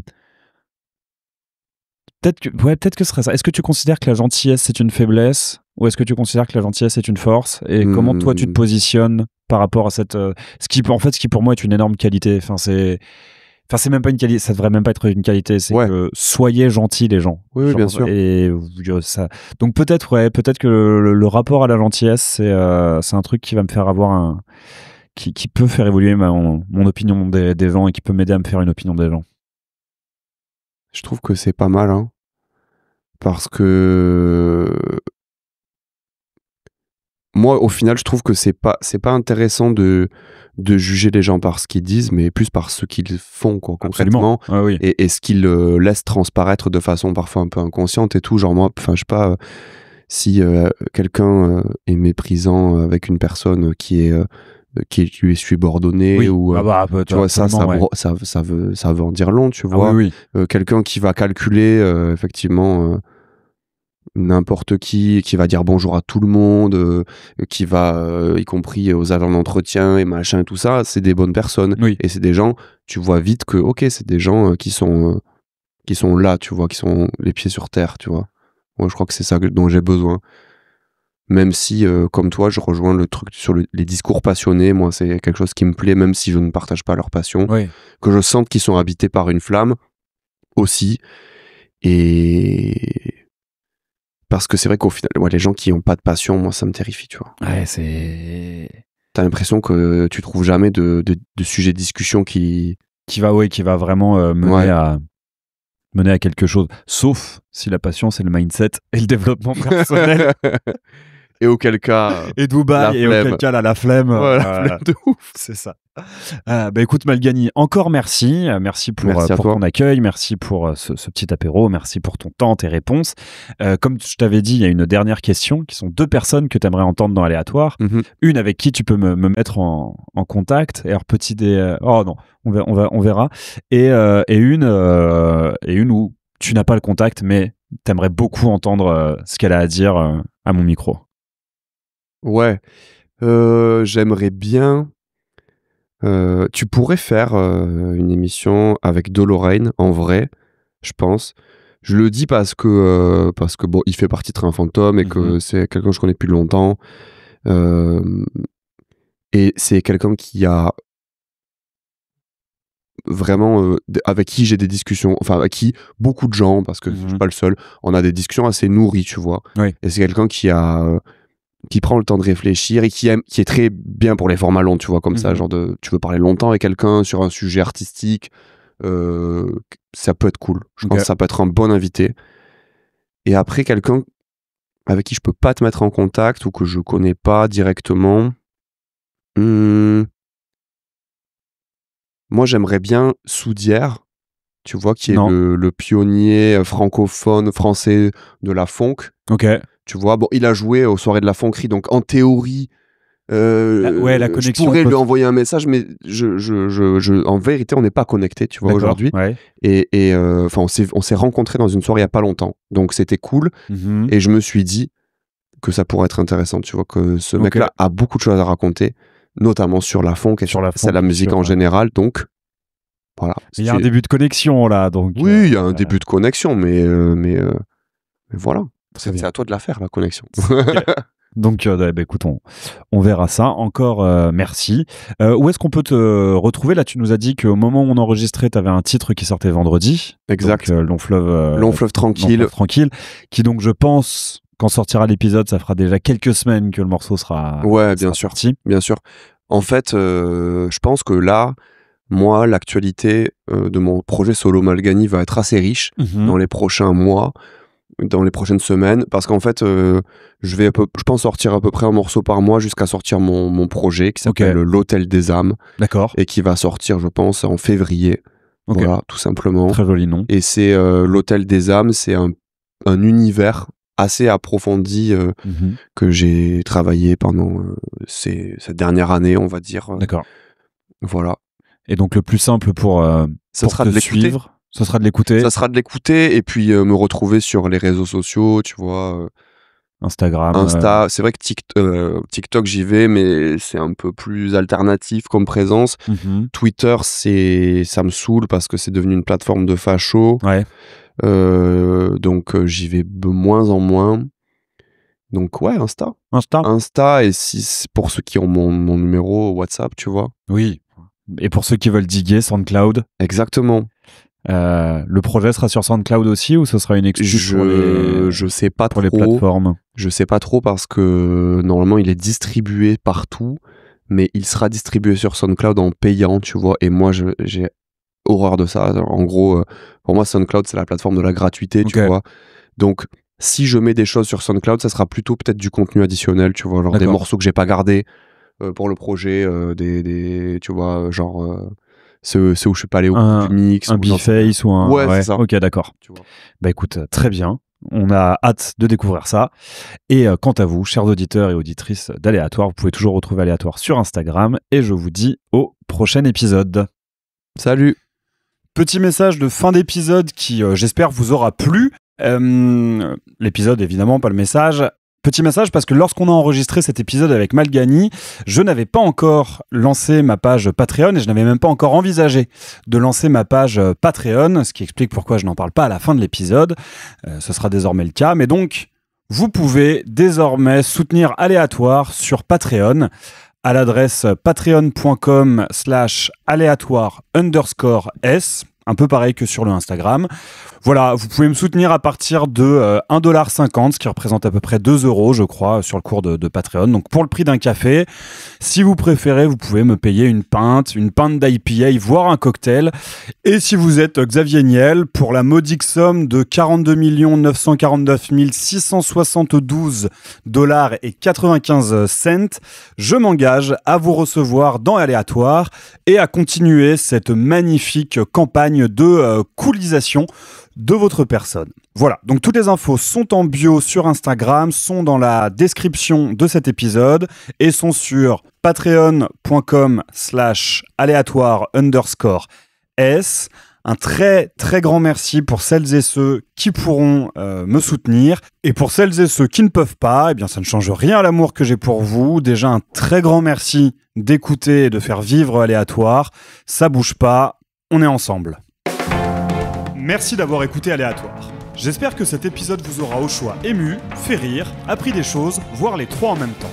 Si vous voulez soutenir le podcast, vous pouvez en parler autour de vous, le partager sur vos réseaux ou encore via la plateforme Patreon à partir de 2€ par mois. À très vite pour une nouvelle rencontre et laissez-vous surprendre.